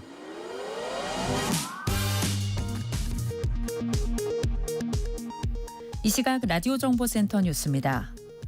전현직 의원의 배우자 등 6명에게 경기도 법인카드로 모두 10만 4천 원 상당의 식사를 제공한 혐의로 불구속 기소된 더불어민주당 이재명 대표의 배우자 김혜경 씨에게 1심에서 벌금 150만 원이 선고됐습니다. 김 씨 측은 추론에 의한 판결이라며 항소하겠다고 밝혔습니다. 더불어민주당이 세 번째로 발의한 김건희 여사 주가 조작 사건 등의 진상규명을 위한 특검 법안이 야당 단독으로 국회 본회의를 통과했습니다. 국민의힘은 대통령에게 제2요구권 행사를 당론으로 건의하기로 했습니다. 윤석열 대통령이 아시아 태평양 경제협력체와 주요 20개국 정상회의 참석을 위해 출국했습니다. 김건희 여사는 동행하지 않았습니다. 대통령 부부 공천 개입 의혹의 중심에 서 있는 명태균 씨와 김영선 전 의원의 구속 여부가 이르면 오늘 밤늦게 결정될 것으로 보입니다. 전국 대학 교수들의 시국 선언이 이어지는 가운데 고려대학교와 국민대학교의 교수들도 윤석열 대통령의 퇴진을 요구하는 시국 선언을 발표했습니다. 지금까지 라디오 정보센터 뉴스 편유희였습니다.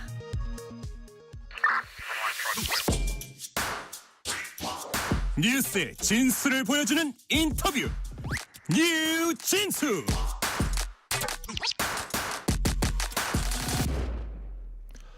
국회가 본회의를 열고 세 번째 김건희 여사 특검 법안을 민주당 주도로 처리를 했습니다. 특검법 조사 대상 가운데 하나가 명태균 씨 관련 현안입니다. 민주당 명태균 게이트 진상조사단장 맡고 있는 서영교 의원 전화 연결돼 있습니다. 서영교 의원님 안녕하세요. 예, 안녕하세요. 서영교입니다. 네, 시간 내주셔서 감사드립니다. 예. 오늘 국회 본회의에서 세 번째 김건희 여사 특검 법안 통과됐습니다. 앞서 이제 두 차례 특검 법안 통과가 있었는데 이번에 세 번째 통과는 그 의미가 어떻게 다른지 좀 짚어주세요.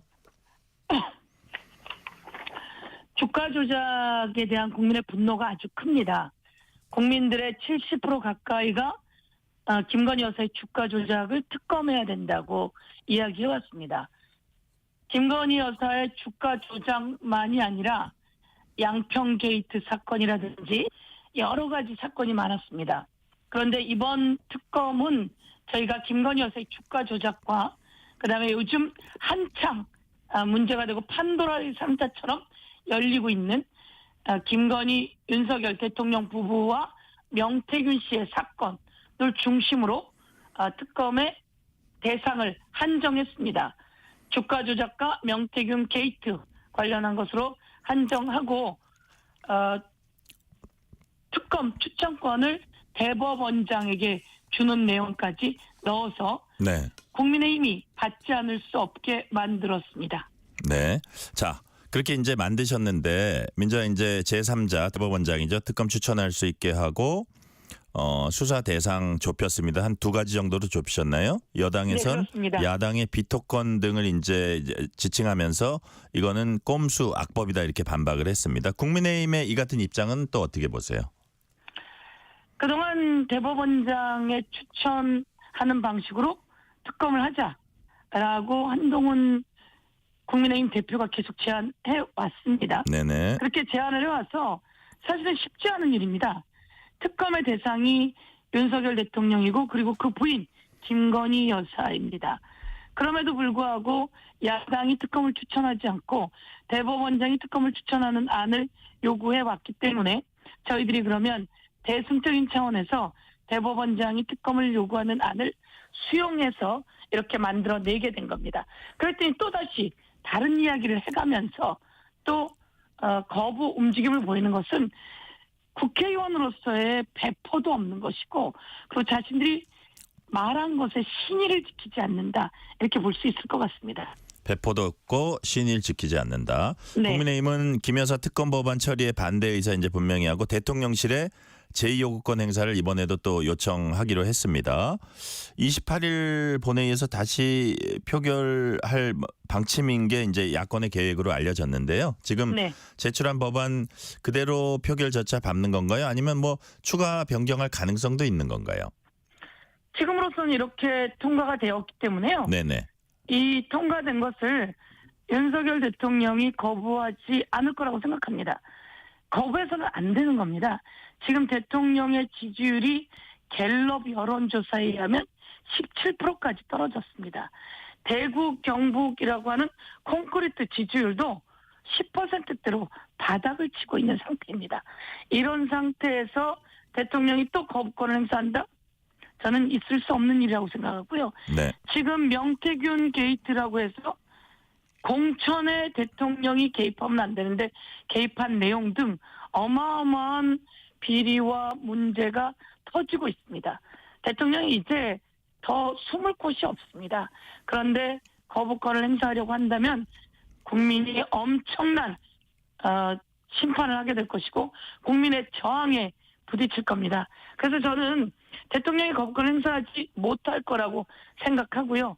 그럼에도 불구하고 대통령이 거부권을 행사한다면 그다음 제 의견은 저희가 그다음에 가서 또다시 보도록 하겠습니다. 지금은 거부권도 행사하지 않은 상태에서 그다음을 이야기할 필요는 없을 것 같습니다. 만약에 재표결을 하게 된다면요, 의원님. 네. 어떻게 네. 표결 결과는 어떻게 지난번하고 다를 거라고 보세요? 당연히 다를 거라고 생각합니다. 그리고 당연히 달라야 한다고 생각합니다. 국민의힘 국회의원들이 이제 윤석열 대통령의 임기가 2년 반이 지났습니다. 부인의 주가 조작, 윤석열 대통령의 해병 사망 사건의 수사 외약, 그리고 지금 터지고 있는 명태균 게이트, 그리고 경제는 최악으로 떨어졌고, 그리고 안보의 위협, 전쟁의 위기까지 있는 상태에서 국민의힘 국회의원들이 윤석열 대통령에게 더 이상 줄을 쓸 필요가 없다고 생각합니다. 저는 국민의힘 국회의원들이 다음 선거를 바라고 지방선거 등등을 바라봐도 윤석열 대통령이 오히려 발목이 될 거라고 생각하고 이번 특검으로 확실하게 정리하려고 하는 국회의원들이 나올 것이다 이렇게 생각하고 한동훈 측 국회의원들이 여지껏 그런 뉘앙스를 가져오지 않았습니까? 특검을 해야 된다는 이야기도 했었고요. 그래서 저는 그렇게 될 거라고 기대하고 또 그렇게 하게 되게 노력할 것입니다. 네. 국민의힘 오늘 의원총회를 열었습니다. 특별감찰관 국회 추천 절차 진행하기로 당론으로 결정을 했어요. 민주당은 이 부분은 어떻게 대응하실 계획입니까? 특검 이야기하고 있는데 그리고 특검을 대법원장이 추천한다면 수용하겠다, 받겠다라고 먼저 대법원장 추천을 얘기했던 사람이 한동훈 국힘 대표입니다. 네. 그런데 이렇게 사람이 싹 변하면 안 된다고 생각하고요. 그렇게 변하지 않았을 거라고 생각합니다. 그래서 특검을 계속 추진해 나갈 거라고, 특검에 찬성할 거라고 저는 생각하고 그렇게 기대하고 있습니다. 그런데 특별감찰관제를 이야기하면서 시야를 흐리고 혼선을 주려고 하는 모양인데요. 그것은 꿈 깨야 된다 이렇게 생각하고요. 그렇지만 특별감찰관제를 그쪽이 당론으로 했다면 특별감찰관 뽑아서 그 대통령과 김건희 여사 그리고 용산에 있는 대통령실 모두 다를 제대로 감시하고 감찰하고 그리고 이것에 대해서 필요한 것들은 법적인 책임도 묻게 하는 역할을 해야 될 거라고 이렇게 생각합니다. 박근혜 대통령 때도 중간에 특별감찰관 제도를 했습니다.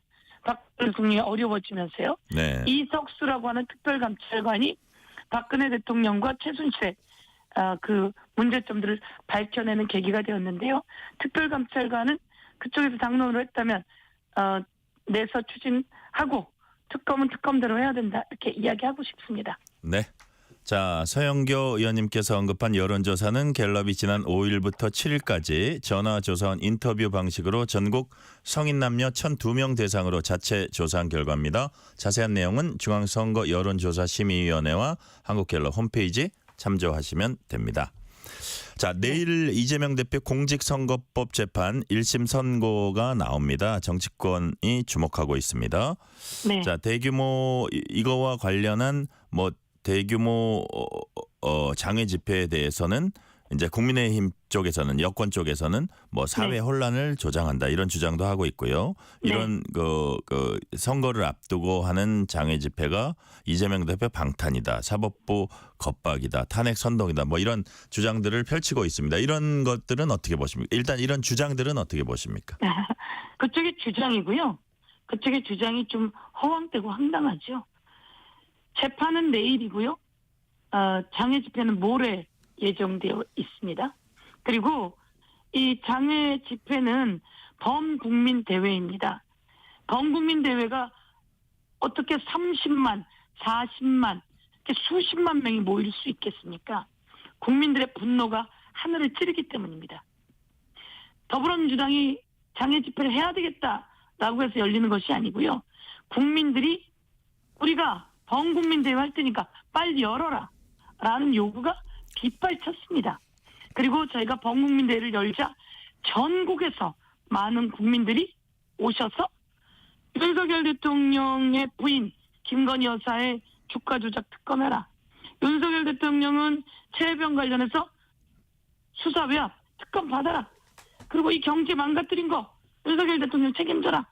그리고 명태균 게이트 여론 조작, 공천 개입, 창원 산단 국가 기밀 누설 등 도대체 어떻게 된 것이냐 이에 대해서 낱낱이 고백해라 라고 국민들이 요구하는 것입니다.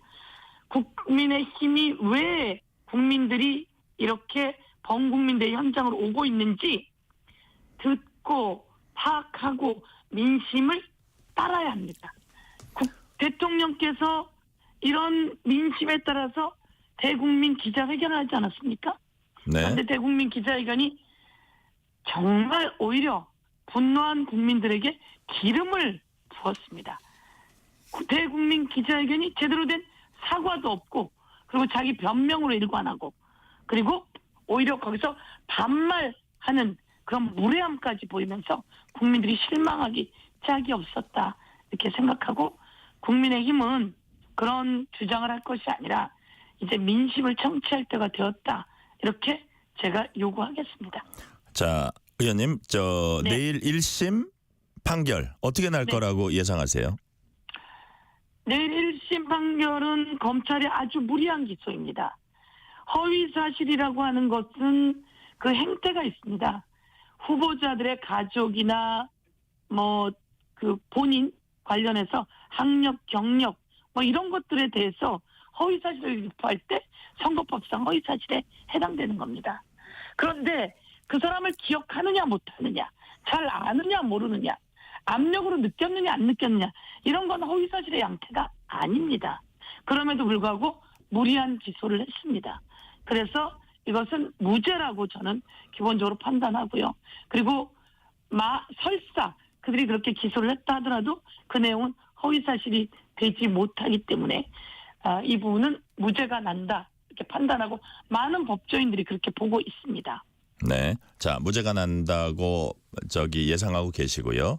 네. 만약에 뭐 조금 민주당 입장에서는 좀 불편한 만약에 판결이 나온다 하더라도 이제 1심입니다. 그럴 경우에 이재명 대표 리더십이나 이런 게 영향이 있을까요?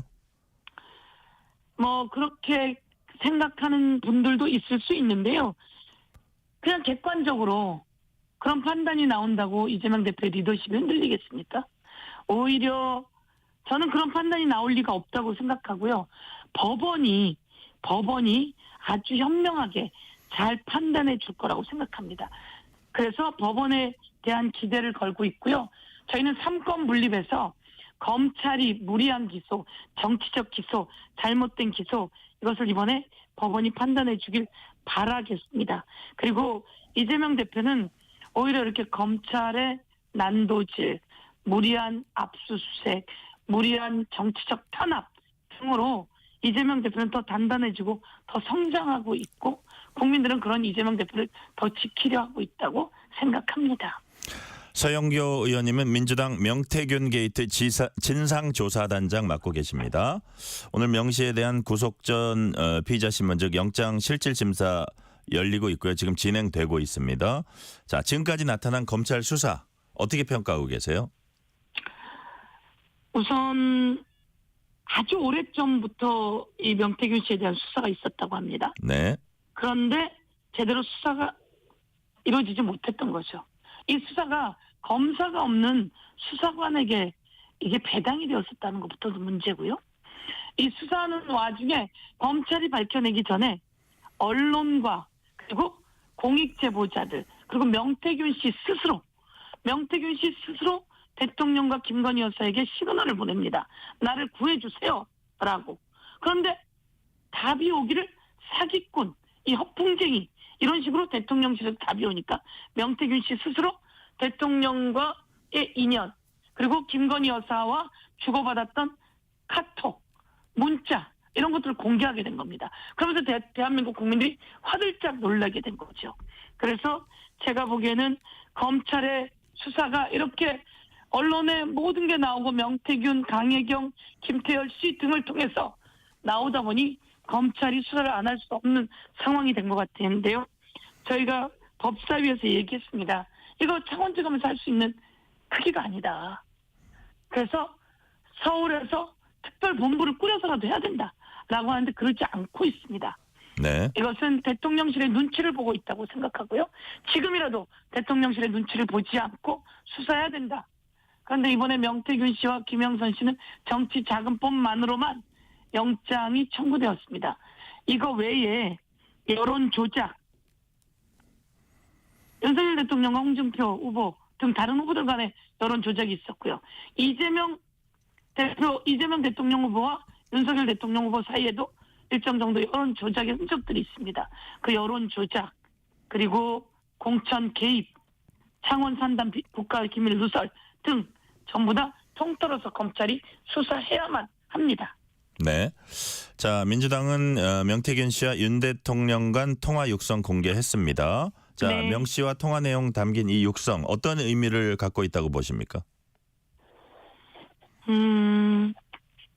윤석열 대통령이 있는 대통령실에선 명태균 씨를 잘 알지 못하는 사이라고 이야기했습니다. 네.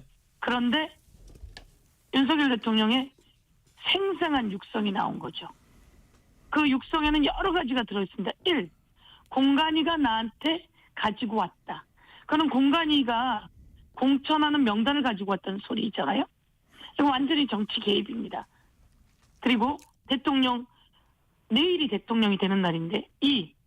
김영선이 경선 때부터 열심히 뛰었기 때문에 김영선에게 좀 줘라. 공천을 줘라. 라고 하는 것은 대통령이 해서는 안 되는 일인 거죠.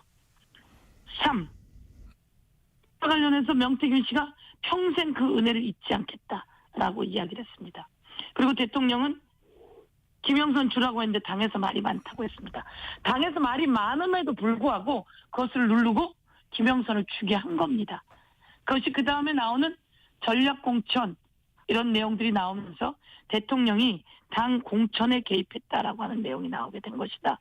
이렇게 생각하고 대통령이 당 공천에 개입하면 박근혜 대통령 때 네. 윤석열 검사가 박근혜 대통령이 당 공천에 모의를 했다고 개입 모의를 했다고 형을 3년형을 구형하고 법원에서 2년 선고를 받았습니다. 유죄를 받았습니다. 그때 검사가 윤석열 검사입니다.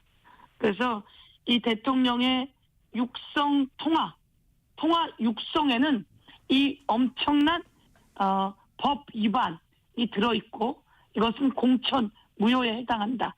이렇게 말씀드릴 수 있을 것 같습니다. 네. 민주당이 추가 녹취가 있다 이런 얘기들을 이제 밝히기도 했었는데요. 추가 녹취에 좀 더 구체적인 내용 어떤 것들이 있습니까? 녹취가 어제도 엄청나게 많이 나오지 않았습니까? 엄청나게 많이 나오고 저희들에게도 제보자들이나 공익제보의 녹취가 많이 있습니다. 네. 그 내용은 대통령실과 또 김건희 여사 그리고 뭐 명태균 씨 등 관련해서 녹취가 나오면서 대통령실이나 김건희 여사가 거짓을 하게 되면 또다시 이런 녹취로 저희들이 거짓을 증명해내고 법 위반을 증명해내게 될 것입니다.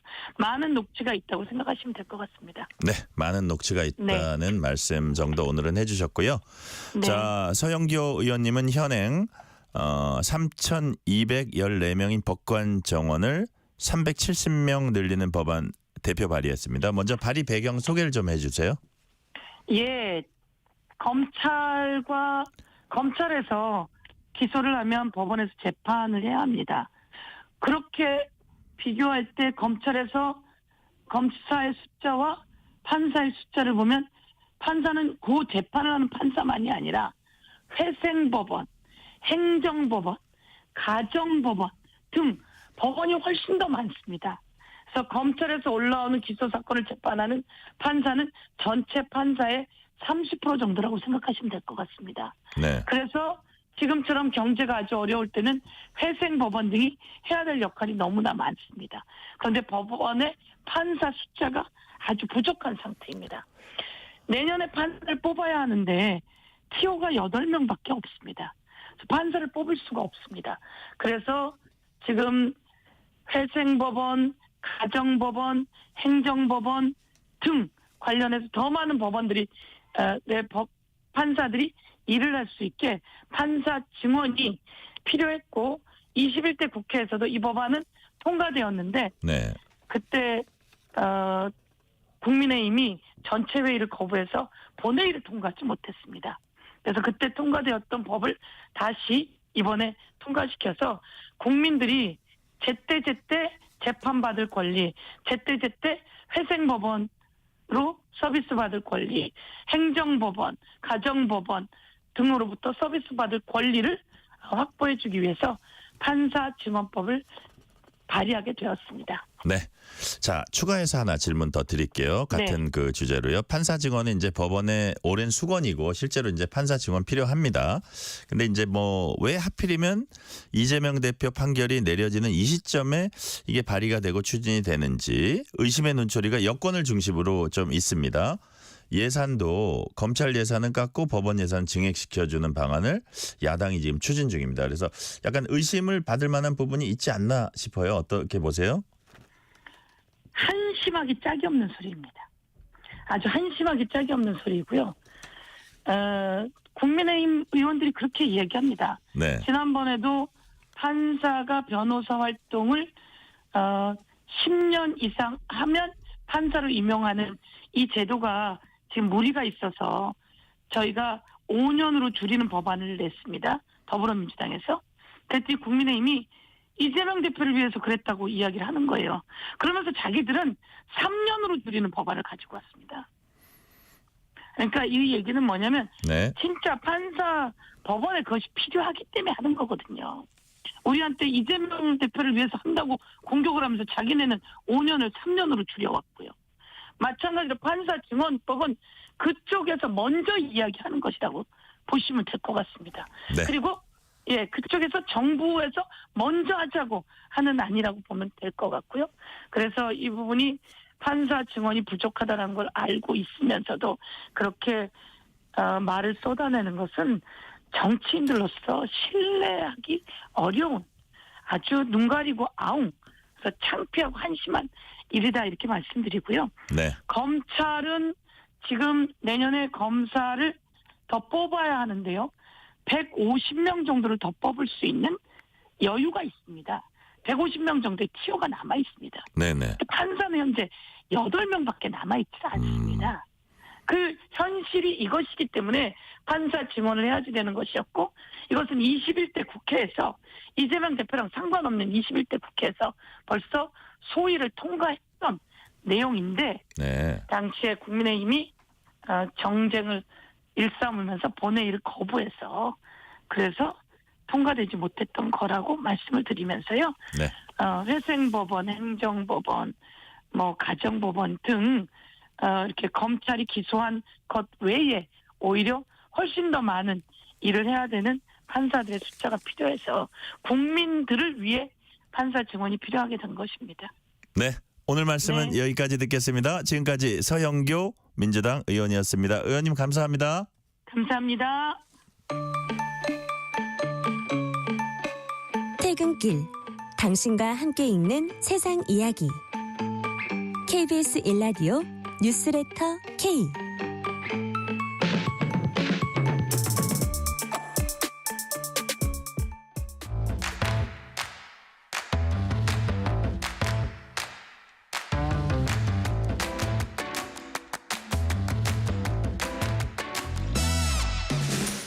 오늘 가장 뜨거운 뉴스, 화제 소식 쏙쏙 골라서 전해드립니다. 뉴스레터 브리핑. 오늘은 김윤아 국민일보 기자 나오셨습니다. 김윤아 기자 어서 오세요. 네, 안녕하세요. 우크라이나군이 러시아군을 드론으로 공격한 영상을 공개를 했습니다. 그런데 전사자 중에 북한군도 포함이 됐어요? 네, 쿠르스크 지역의 전투 영상이 공개가 된 건데요. 네. 우크라이나군이 러시아군을 드론으로 공격하는 장면이 나옵니다. 장갑차는 물론이고요. 도망치는 병사들 무리에도 폭탄을 투하를 했는데 우크라이나군에 따르면 하루 1,000명 이상의 전사자가 나오고 있는 상황입니다. 지난 11일 기준으로 보면 러시아 병사 1,950명이 사망을 했다, 이렇게 우크라이나군이 밝혔는데요. 이게 개전 이래 전사자가 가장 많았을 정도입니다. 그래서 러시아가 이틀 전에 쿠르스크 탈환 작전을 시작을 했는데 이 지역이 우크라이나가 일부 점령한 곳이거든요. 그래서 러시아가 이걸 탈환하기 위해서 5만 명의 병력을 집결시켰습니다. 그런데 이 5만 명 중에는 북한군도 포함이 됐는데요. 미국 국무부가 추정하기로는 5만 명 중에 10,000명이 북한 병사들이고 또 러시아군과 함께 전투작전에 관여를 했다고 합니다. 근데 그냥 보내지 않고 기초 보병 작전이나 무인기, 화포훈련 같은 걸 시켜서 보낸 상황인데요. 그런데 북한군은 개인 화기 정도만 지급을 받았고 장갑차는 지급을 받지 못했습니다. 그래서 사상자 규모가 좀 클 걸로 보입니다. 네, 정부도 북한군의 참전을 공식 확인했습니다. 오늘 국방부가 단호하게 대응하겠다 이렇게 밝혔죠. 네, 국방부가 오늘 북한이 결국 북한군을 총알바지 용병으로 내몰면서 반인륜적, 반평화적 범죄 행위를 자행하고 있다. 국방부는 이런 행태를 결코 좌시하지 않을 것이며 정부 방침에 따라서 단호하게 대응해 나갈 것이다, 이렇게 밝혔습니다. 어제까지만 해도 이 북한군 참전에 대해서 국방부가 개입 가능성을 염두에 두고 예의주시하고 있다, 이 정도의 입장이었거든요. 그런데 오늘 공식적으로 확인을 한 겁니다. 북한군 사망에 대해서 확인이 됐는지 이렇게 기자들이 물었더니 여기에 대해서는 상황을 예의주시하고 있다, 이렇게만 답했습니다. 그러니까 결국 우리 정부에서도 북한군이 개입된 걸 공식 확인을 했으니까 이제 앞으로는 단계적 대응 조치도 좀 수위를 높일 수밖에 없거든요. 다만 근데 국방부는 그 대응에 대해서는 결정된 것이 아직 없다, 이렇게 언급을 했습니다. 지난주 있었던 윤석열 대통령 기자회견에서도 이 문제가 언급이 됐었는데 북한군이 현대전에 대한 경험을 쌓으면 우리 안보에 치명적인 위협이 될 수 있기 때문에 북한군의 관여 정도에 따라서 단계별로 지원 방식을 바꿔나가겠다, 이렇게 윤 대통령이 밝힌 바가 있거든요. 이만큼 정부 기조가 강경하기 때문에 후속 조치들에 대한 논의도 이뤄질 걸로 보입니다. 무기 지원에 대해서도 검토할 걸로 이제 예상이 됩니다. 아무래도 트럼프 당선인이 변수가 될 것 같아요. 네, 그러니까 정부는 우선 방어용 무기 이걸 지원하는 걸 좀 우선적으로 검토할 걸로 보이고요. 네. 전쟁이 지금 장기화되면서 좀 부족해진 포탄 같은 것들 지원하는 방안도 언급이 되고 있습니다. 그런데 말씀하신 대로 변수가 트럼프인데요. 그러니까 트럼프 당선인이 전쟁을 끝내겠다, 이런 입장 계속 강조하고 있습니다. 바이든 대통령은 국제사회의 동맹 이런 것들을 좀 중시하는 입장이라면 트럼프 당선인은 미국 우선주의 우호주의를 내세우고 있거든요. 그렇기 때문에 우크라이나에 대한 미국 지원이 너무 과하다 이런 입장입니다. 그렇다 보니까 우리가 무기 지원을 하더라도 그 차기 트럼프 행정부와 보조를 맞출 수밖에 없는데요. 그러니까 만약에 지금 우크라이나에 살상 무기를 지원을 했다가 내년 1월에 들어서는 트럼프 행정부가 뭐 종전을 위해서 개입을 하면 그때는 우리가 난처해질 수 있는 상황이 될 수 있거든요. 그래서 한덕수 국무총리도 한국 혼자 움직이는 건 바람직하지 않다 이렇게 언급을 했습니다. 그리고 전쟁이라는 게 뭐 일방적으로 미국이 끝내겠다 이렇게 해서 끝내지는 게 아니잖아요. 그래서 당사국들도 있고 또 여러 국제관계들이 얽혀 있기 때문에 트럼프의 종전선언이라는 게 선거 유세용 그냥 표를 위한 발언인지 아니면 실제 움직임으로도 이어질지 이걸 좀 지켜봐야 할 것 같습니다. 그렇군요. 북한은 내부적으로 파병 사실을 아직 국민들에게 알리지 않고 있고 국제사회에도 공식적으로 인정하지 않고 있는 지금 상황입니다. 앞으로 사상자 규모가 더 커지면 과연 이걸 언제까지 감출 수 있을까 이런 생각이 드는데 북한이 앞으로 어떻게 대응할 것 같습니까? 지금 오늘 통일부도 이것과 관련해서 이제 언급을 했는데요. 네. 그러니까 북한이 아직도 내부 주민들한테 파병을 알리지 않고 있고 또 국제사회도 공식적으로 확인하지 않고 있는 것 여기에 대해서 뭐 북한이 명분 없는 불법적인 침략 전쟁에 파병한 걸 공식적으로 확인하는 건 아직 좀 부담스럽다고 판단할 것이다 이렇게 언급을 했습니다. 그러니까 이런 태도 자체가 북한 체제의 어떤 기만적인 속성을 보여주는 또 하나의 사례가 될 거다라고 밝힌 건데요. 북한은 지금껏 파병을 공식적으로 밝히진 않았습니다. 네. 특히 북한 주민들이 주로 보는 뭐 노동신문이라든지 아니면 조선중앙TV 이런 곳에는 파병 관련 보도 아예 나오지 않고 있는 상황인데요. 그래서 아직까지는 주민들이 파병 사실을 모르고 있지만 희생자 규모가 계속 커지게 되면 북한으로서도 부담이 될 수밖에 없을 것 같습니다. 네. 다음 순방 소식입니다. 윤석열 대통령이 아시아 태평양 경제협력체 APEC 그리고 G20 정상회의 참석하기 위해서 오늘 출국을 했어요? 네, 오늘 경기도 성남시 서울공항에서 대통령 전용기인 공군 1호기 2편으로 출국을 했습니다. 네. 출국 자리에는 한동훈 국민의힘 대표 그리고 추경호 원내대표, 정진석 대통령 비서실장이 나와서 환송을 했는데요. 인사들하고 차례로 악수를 하고 탑승을 했습니다. 그리고 이번 순방에는 김건희 여사가 동행하지 않았는데요. 네. APEC 정상회의가 페루 리마에서 열리고 또 이어서 G20 정상회의가 브라질 리우데자네이루에서 개최가 되거든요. 윤 대통령이 이 두 국가를 차례로 방문을 하게 됩니다. 윤 대통령이 중남미를 방문하는 건 취임 이후 처음인데요. 윤 대통령이 이렇게 언급을 했습니다. 보호 무역주의가 부상하고 공급망 불안이 가중되면서 풍부한 자원을 보유한 중남미의 전략적 중요성이 커지고 있다. 이렇게 강조를 했는데요.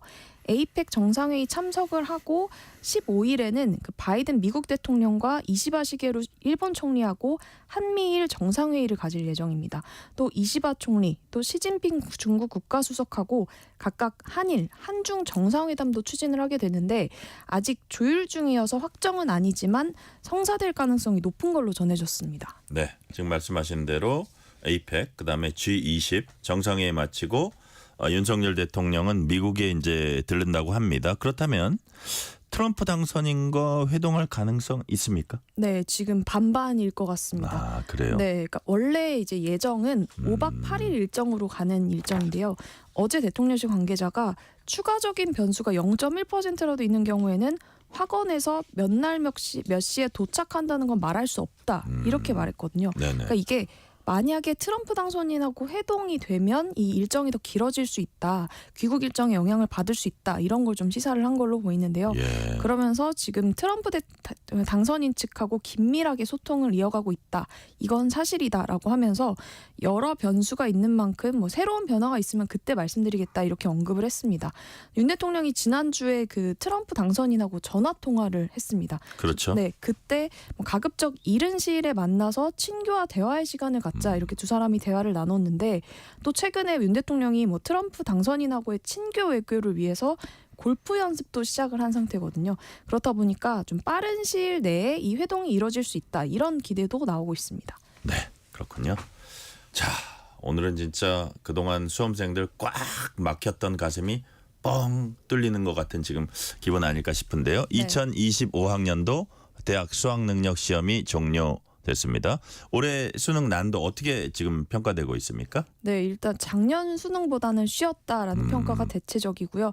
오늘 그 수능 평가위원장이 발표한 내용을 보면 그 초고난도 문항이라고 불리는 이른바 킬러 문항이 있거든요. 네네. 그래서 이거를 배제하고 출제했다 이렇게 설명을 했습니다. 그러니까 이 킬러 문항을 배제한 대신에 그 공교육 과정에서 다루는 그 내용만으로도 이 변별력을 확보할 수 있도록 출제를 했다라고 밝혔고요. 아무래도 이 킬러 문항이 좀 사교육 수요를 자극하는 가장 큰 원인으로 지목이 계속 되었거든요. 네. 그렇다 보니까 이 킬러 문항을 배제했다라고 계속 강조를 한 건데 뭐 EBS나 입시업계가 평가를 하기로도 국영수 모두 뭐 지난해 수능보다는 쉬웠다 이런 분석들을 내놓고 있습니다. 특히 뭐 국어 같은 경우에는 킬러 문항이 정말 그 수험생들한테 위협적인 문항들이 많았었거든요. 네. 특히 이제 지난해 같은 경우에는 수능 언어 영역이 역대 가장 어려웠던 수능이었다 이런 평가가 나올 정도였는데 그것보다는 쉬웠다라는 네. 겁니다. 그래서 전반적으로 뭐 배경 지식이 없어도 그 지문을 이해하고 독해를 하는데 뭐 불리하지 않았다 이런 분석들이 나오고요. 그런데도 아예 쉬운 국어라고는 볼 수 없다 이런 평가도 나옵니다. 그리고 수학의 경우에도 작년 수능보다는 확실히 쉽게 출제가 된 걸로 평가들이 나오고 있는데 그 수학에서도 사실 그러면 안 되지만 학교에서 다루지 않는 문항이라든가 뭐 네. 지나치게 계산을 요구해서 일부러 실수를 유발하는 그런 킬러 문항들이 있었거든요. 예. 그런 킬러 문항들 때문에 이제 그 최고 득점을 하는 그 학생들하고 그 변별력을 좀 가르기 위해서 이런 킬러 문항을 뒀었던 건데 이런 게 배제가 됐다고 합니다. 그런데도 이 최고 뭐 난이도에 따라서 변별력은 가를 수 있다라는 게 이제 네. 평가위원들의 설명이고요. 네. 다만 그 바로 직전에 모의평가가 있었던 9월 모의평가보다는 난도가 좀 높을 수 있다 이렇게 봤습니다. 그러니까요. 9월 모의평가보다는 난도가 높을 수 있다. 지금 김윤아 기자 얘기 듣다 보니까 역시 핵심은 킬러 문항은 배제하되 변별력은 확보하는 거. 그게 네. 핵심인데 과연 이게 지금으로서는 수능평가위원장은 이제 그거를 했다고 얘기하는데 그거는 또 며칠 지나 보면서 또 여러 가지 이제 살펴보면서 최종적으로 얘기가 나올 것 같고요. 네. 자, 수능이 끝난 학생들 이제 홀가분하게 내려놓고 즐길 일 남았습니다. 자, 수험생을 위한 혜택들도 챙겨보는 게 좋을 것 같아요. 어떤 것들이 있습니까? 네, 주로 뭐 쇼핑이나 여행 이런 것들을 할 때 네. 할인 혜택들을 수험생들한테 주는 이벤트들이 마련돼 있습니다. 뭐 대표적으로 롯데백화점 같은 경우에는 젊은 세대들한테 인기 있는 패션 브랜드를 한 80개 정도를 모아서요. 예. 수능 프로모션을 진행을 합니다. 그래서 수험표를 꼭 지참을 해야 하는데 이 지참을 하고 17일까지 매장에 방문을 하면 최대 20% 정도 추가 할인을 더 더해주는 방식입니다. 그리고 뭐 제주항공은 수험생뿐만 아니라 가족들도 고생을 했잖아요. 예, 그러니까 예. 이제 수능 끝나고 홀가분하게 여행 떠나라 뭐 이런 취지로 할인 혜택을 제공을 하는데 내년 2월 21일까지 성수기 제외하고 뭐 제주, 김포, 부산과 같은 이런 국내선 노선을 대상으로 네. 할인을 해줍니다. 수험생 본인하고 동반자 1인까지 정규유님의 20% 할인을 해주고요. 그리고 티웨이 항공도 25%까지 최대 할인 혜택을 제공한다고 합니다. 그리고 식음료 업계 이벤트도 다양하게 마련되어 있는데 네네. 뭐 피자 할인이라든지 뭐 음료 할인 이런 것들이 있습니다. 그래서 이런 할인 정보들 굉장히 많이 있으니까 수험생 여러분들이 직접 이제 찾아보는 것도 좋을 것 같습니다. 네. 이제 뭐 시험을 잘 본 학생도 있겠고 뭐 좀 마음에 안 들게 본 학생도 있지만 좀 이렇게 마음을 내려놓고 좀 즐겼으면 좋겠어요. 네. 그죠? 자, 오늘 말씀은 여기까지 듣겠습니다. 지금까지 국민일보 김윤아 기자였습니다. 말씀 감사합니다. 감사합니다.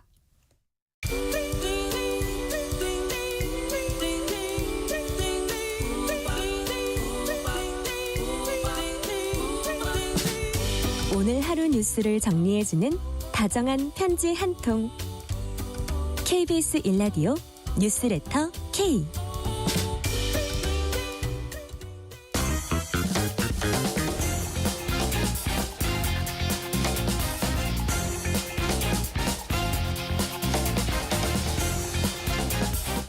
한 주의 스포츠 소식 전해드립니다. 스포츠는 완수.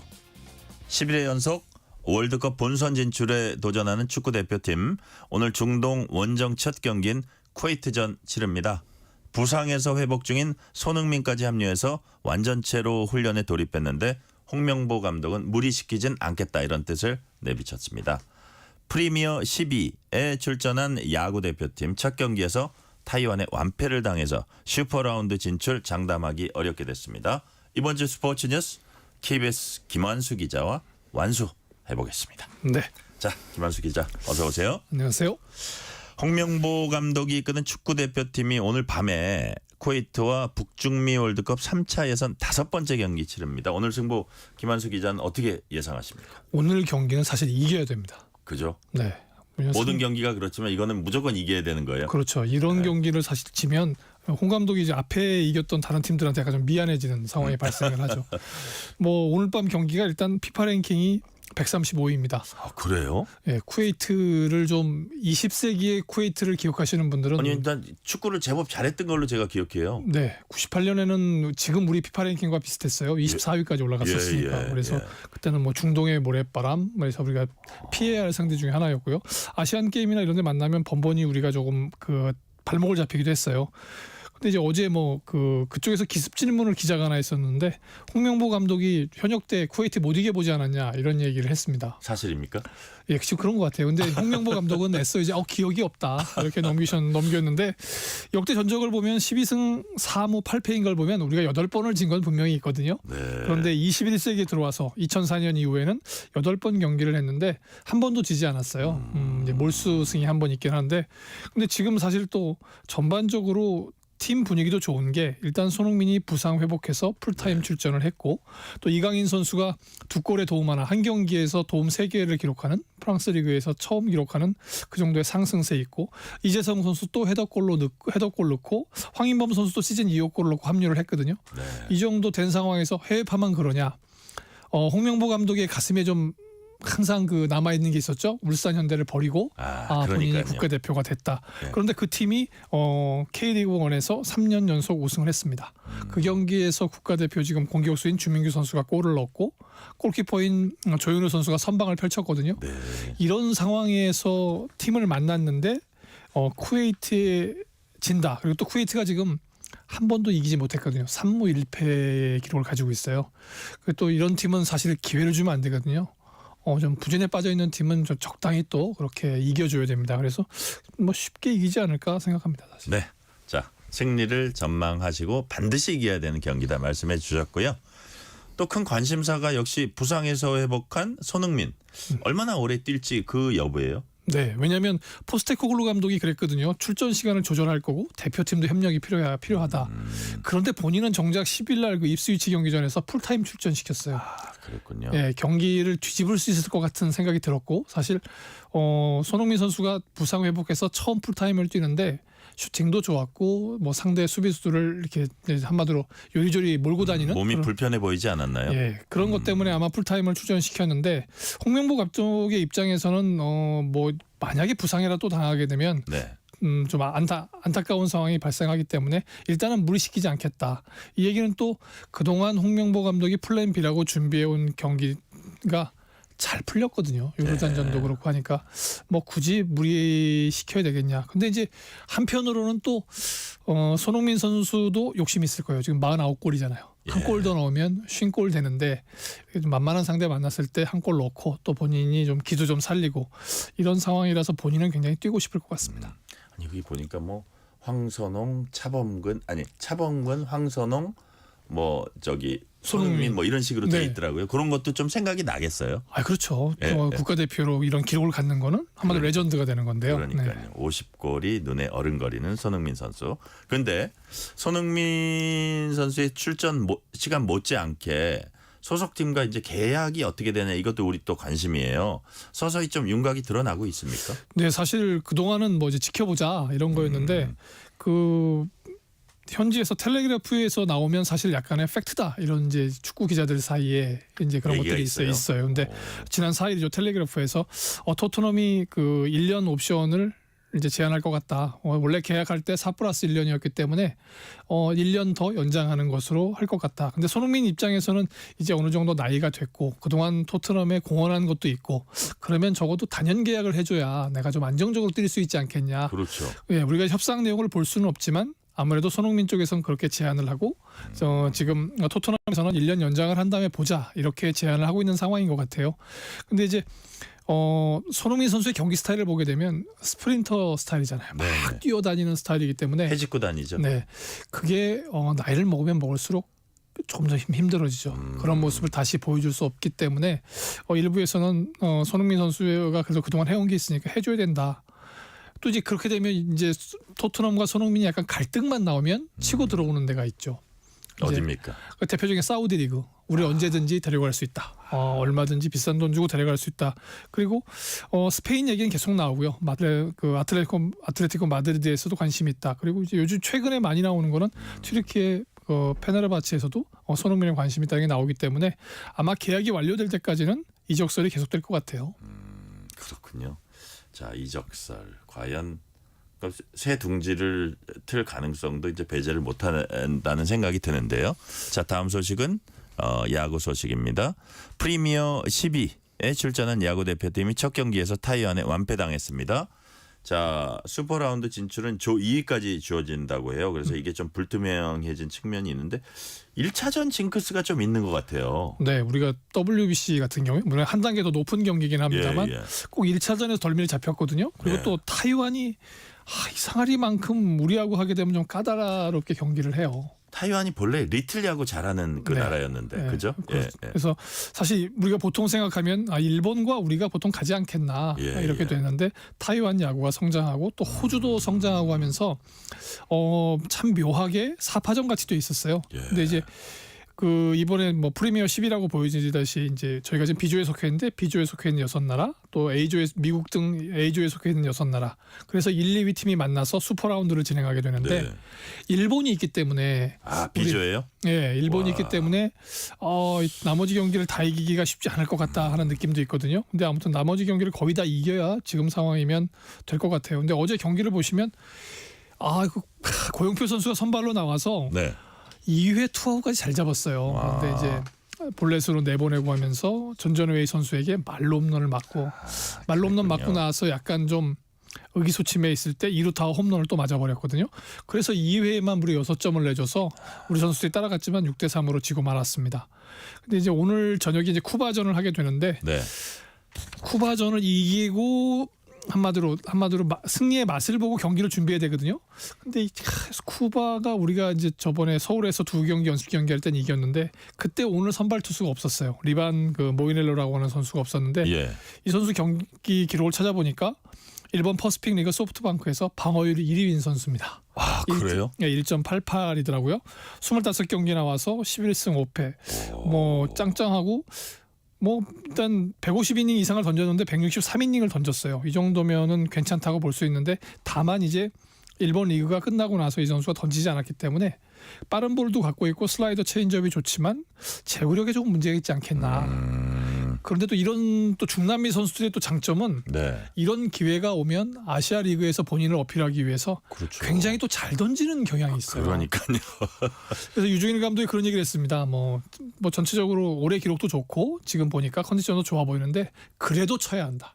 우리가 우리 야구의 정말 보여주기 위해선 미래를 밝히기 위해선 그래도 쳐야 한다고 했기 때문에 정말 그래도 치는지 오늘 이제 7시부터 경기하게 되거든요.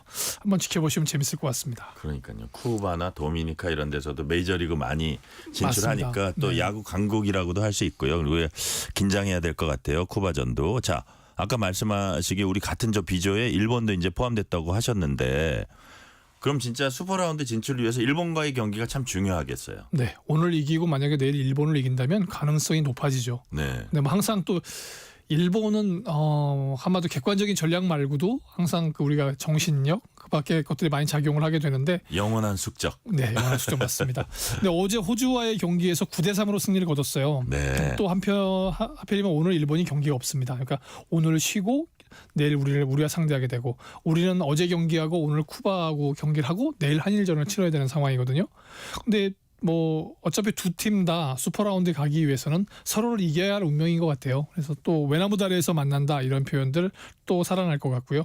근데 좀 특이한 건 일본 언론이 김도영 선수에게 굉장히 많이 관심을 기울이고 있어요. 그래요? 심지어 도쿄 TBS 같은 경우에는 차세대 오타니로 주목받고 있는데 어떻게 하냐 이런 질문을 던질 정도거든요.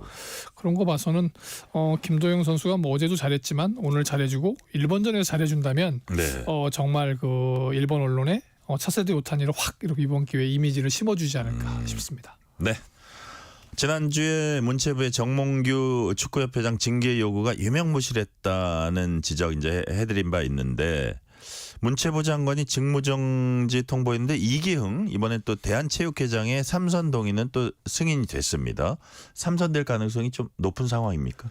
지금 상황에서는 뭐 투표 결과는 뚜껑 항상 열어봐야 되는데 일단 삼선 도전이 가능해졌다는 것 자체가 좀 그렇죠. 왜냐하면 지난 12일에 대한체육회 스포츠공정위원회가 승인을 했어요. 근데 이제 스포츠공정위원회가 위원장 포함해서 15명으로 구성되어 있는데 우리가 뭐 특보 출신이다. 그래서 뭐 어느 정도 임금을 받았기 때문에 김병철 위원장은 좀 문제가 있지 않냐 이런 얘기해서 본인이 그래서 그런지 투표는 참여하지 않았어요. 근데 참석 위원들 정확한 표수가 드러나진 않았는데 과반 이상이 찬성해서 무난하게 통과했다 이렇게 전해지고 있거든요. 그런 거 봐서는 뭐 국무조정실에서 정부 합동 공직복무점검단인가요? 거기서 국가대표 선수 손에 부정 채용에 문제가 있었다. 그 밖에도 뭐 후원 문제가 있었다. 또 후원 물품을 사적으로 이용한 문제가 있었다 해서 수사까지 의뢰했고요. 또 뭐 문화부 장관은 주무부처 장관으로서 이런 상황이면 수사 빨리 해주고 해달라고 수사 촉구도 하고 한편으로는 직무정지를 통보를 했어요. 그러면 장관이 직무정지를 통보하고 국무조정실에서 이 정도 뭐 일을 제기했으면 공정위원회에서 설마 삼선 승인을 할까 싶었는데 삼선 승인을 아까 말씀드린 것처럼 다수의 찬성으로 손이 안으로 굽어버렸군요. 굽어버렸습니다. 네. 근데 사실 또 문제는 12일 전에 지난 4일인데 임원의 그 연임 심사를 하는 임원심사 소위원회라는 데가 있어요. 근데 보통 거기서 일단 올리게 되는데 이미 뭐 60점을 넘겨받았다 이런 얘기들이 이제 막 흘러나왔거든요. 그래서 뭐 일부 기자들이 그 비공개 내용이니까 설마 그래도 될 수 있냐 했었는데 이제 어떤 기자가 저한테 이런 얘기를 하더라고요. 최근까지 200명 넘게 심사를 해서 탈락시킨 건 20명 남짓이다.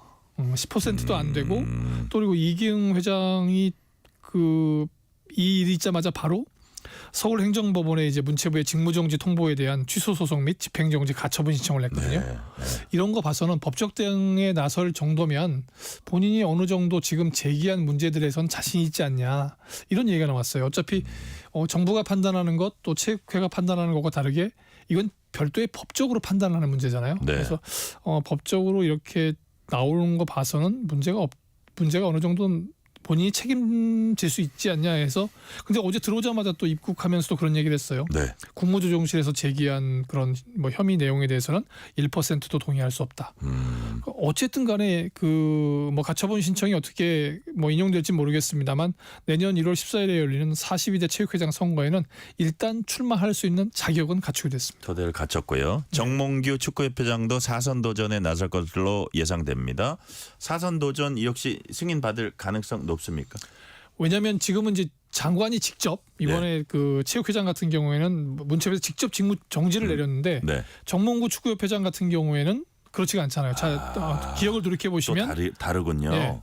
축구협회 공정위원회 자격정지 이상의 중징계를 해달라고 요청한 상황입니다. 그러니까 김정배 상근 부회장, 정몽구 협회장, 또 이임생 총괄이사 등에게 이러이러한 잘못이 있으니까 자격정지 이상의 중징계를 해달라고 요청한 상황인데 축구협회에서는 이에 대해서 일단 이의 제기를 준비하고 있습니다.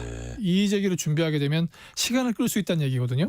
근데 축구협회장에 출마할 수 있는 그 후보 등록 마감일이 제가 알기로는 다음 달 2일인 걸로 알고 있어요. 그런데 5일 날 발표를 했고 한 달이라는 기간이 주어지는 상황에서 이의 제기를 해서 시간을 더 밀어버리면 공정위원회가 열리기도 전에 이미 그렇군요. 후보 등록을 할 수 있는 상황이에요. 그래서 또 그 문화부가 가지고 있는 비장의 카드 이번에는 그 감사 결과 천안축구센터를 이렇게 들여다보니 국고 보조금을 너희들이 예상 처음에 보고한 것과 다르게 썼기 때문에 이건 과징금 부과가 가능하다. 그래서 이제 아니 너희 자꾸 말 안 들으면 과징금을 5배까지 부과할 거야 이렇게 이제 압박하는 상황인데 여기도 혹시 법률적인 다툼이 있을 것 같다라는 얘기에 대해서 실제적으로 해임이나 자격정지가 바로 나오기는 쉽지 않다 이런 결론이 있어요. 그러다 보니까 지금으로선 4선 도전이 가능할 것 같습니다. 자, 시간이 이제 거의 다 됐는데 스포츠공정위원회는 정의선 양궁협회장 연임도 승인했습니다. 앞선 두 사람과 달리 양궁협회는 정의선 회장 육선 크게 반기는 분위기예요. 짤막하게 왜 그렇습니까? 이유가? 2005년부터 네. 지원을 하되 개입하지 않는다는 원칙을 지켜왔어요. 그래서 5년간 300억 원이 넘는 걸 지원해 왔고요. 잘 아시잖아요. 국가대표 선발전 원칙대로 진행하고 여기 많은 분들이 놓치고 있는 건데 지도자 선발도 일정 수가 차지 않으면 이게 공정 경쟁이 되지 않는다고 해서 다시 재공고를 냅니다. 네. 그러니까 선수 선발도 원칙대로 지도자 선발도 엄격하게 네. 그러면서 많은 돈을 지원하고 국제 경쟁력을 높이는 거에는 찬성을 하지만 협회 행정에는 관여하지 않는 어떻게 보면 그 새로운 리더십이 전체적인 경쟁력을 높이는 그런 좋은 계기가 된 것 같아요. 그러다 보니까 일부에서는 사실 대한체육회장 후보로 나서도 되지 않냐 이런 얘기를 하는데 본인과 뭐 그 기업에서는 양궁에만 전념하겠다는 뜻을 일단 밝히고 있습니다. 네. 자, 끝으로 금요일과 주말에 볼만한 경기 짤막하게 좀 소개해 주세요. 네, 일단 프리미어 12 내일 한일전 놓치시면 안 될 것 같고요. 네네. 지던 이기던 정말 명승부가 항상 펼쳐지잖아요. 그리고 이제 그 내일 또 한 경기 프로배구 좀 관심 있으신 분이면 프로배구. 네, 김연경 선수가 그렇게 흥국생명 유니폼을 입고 뛰었는데 아직 우승을 못했습니다. 네. 그래서 이번에 그 1라운드 전승을 달리고 있는데 도로공사와 2라운드 첫 경기를 가져요. 2라운드에서도 연승행진을 할 수 있는지 김연경 선수가 올해는 꼭 우승의 꿈을 이룰 수 있는지 지켜보시는 것도 재밌을 것 같습니다. 네, 오늘 말씀 여기까지 듣겠습니다. 지금까지 김한수 KBS 기자였습니다. 말씀 감사합니다. 오늘 뉴스레터 K는 여기까지입니다. 수능이 끝난 저녁입니다. 수험생 여러분,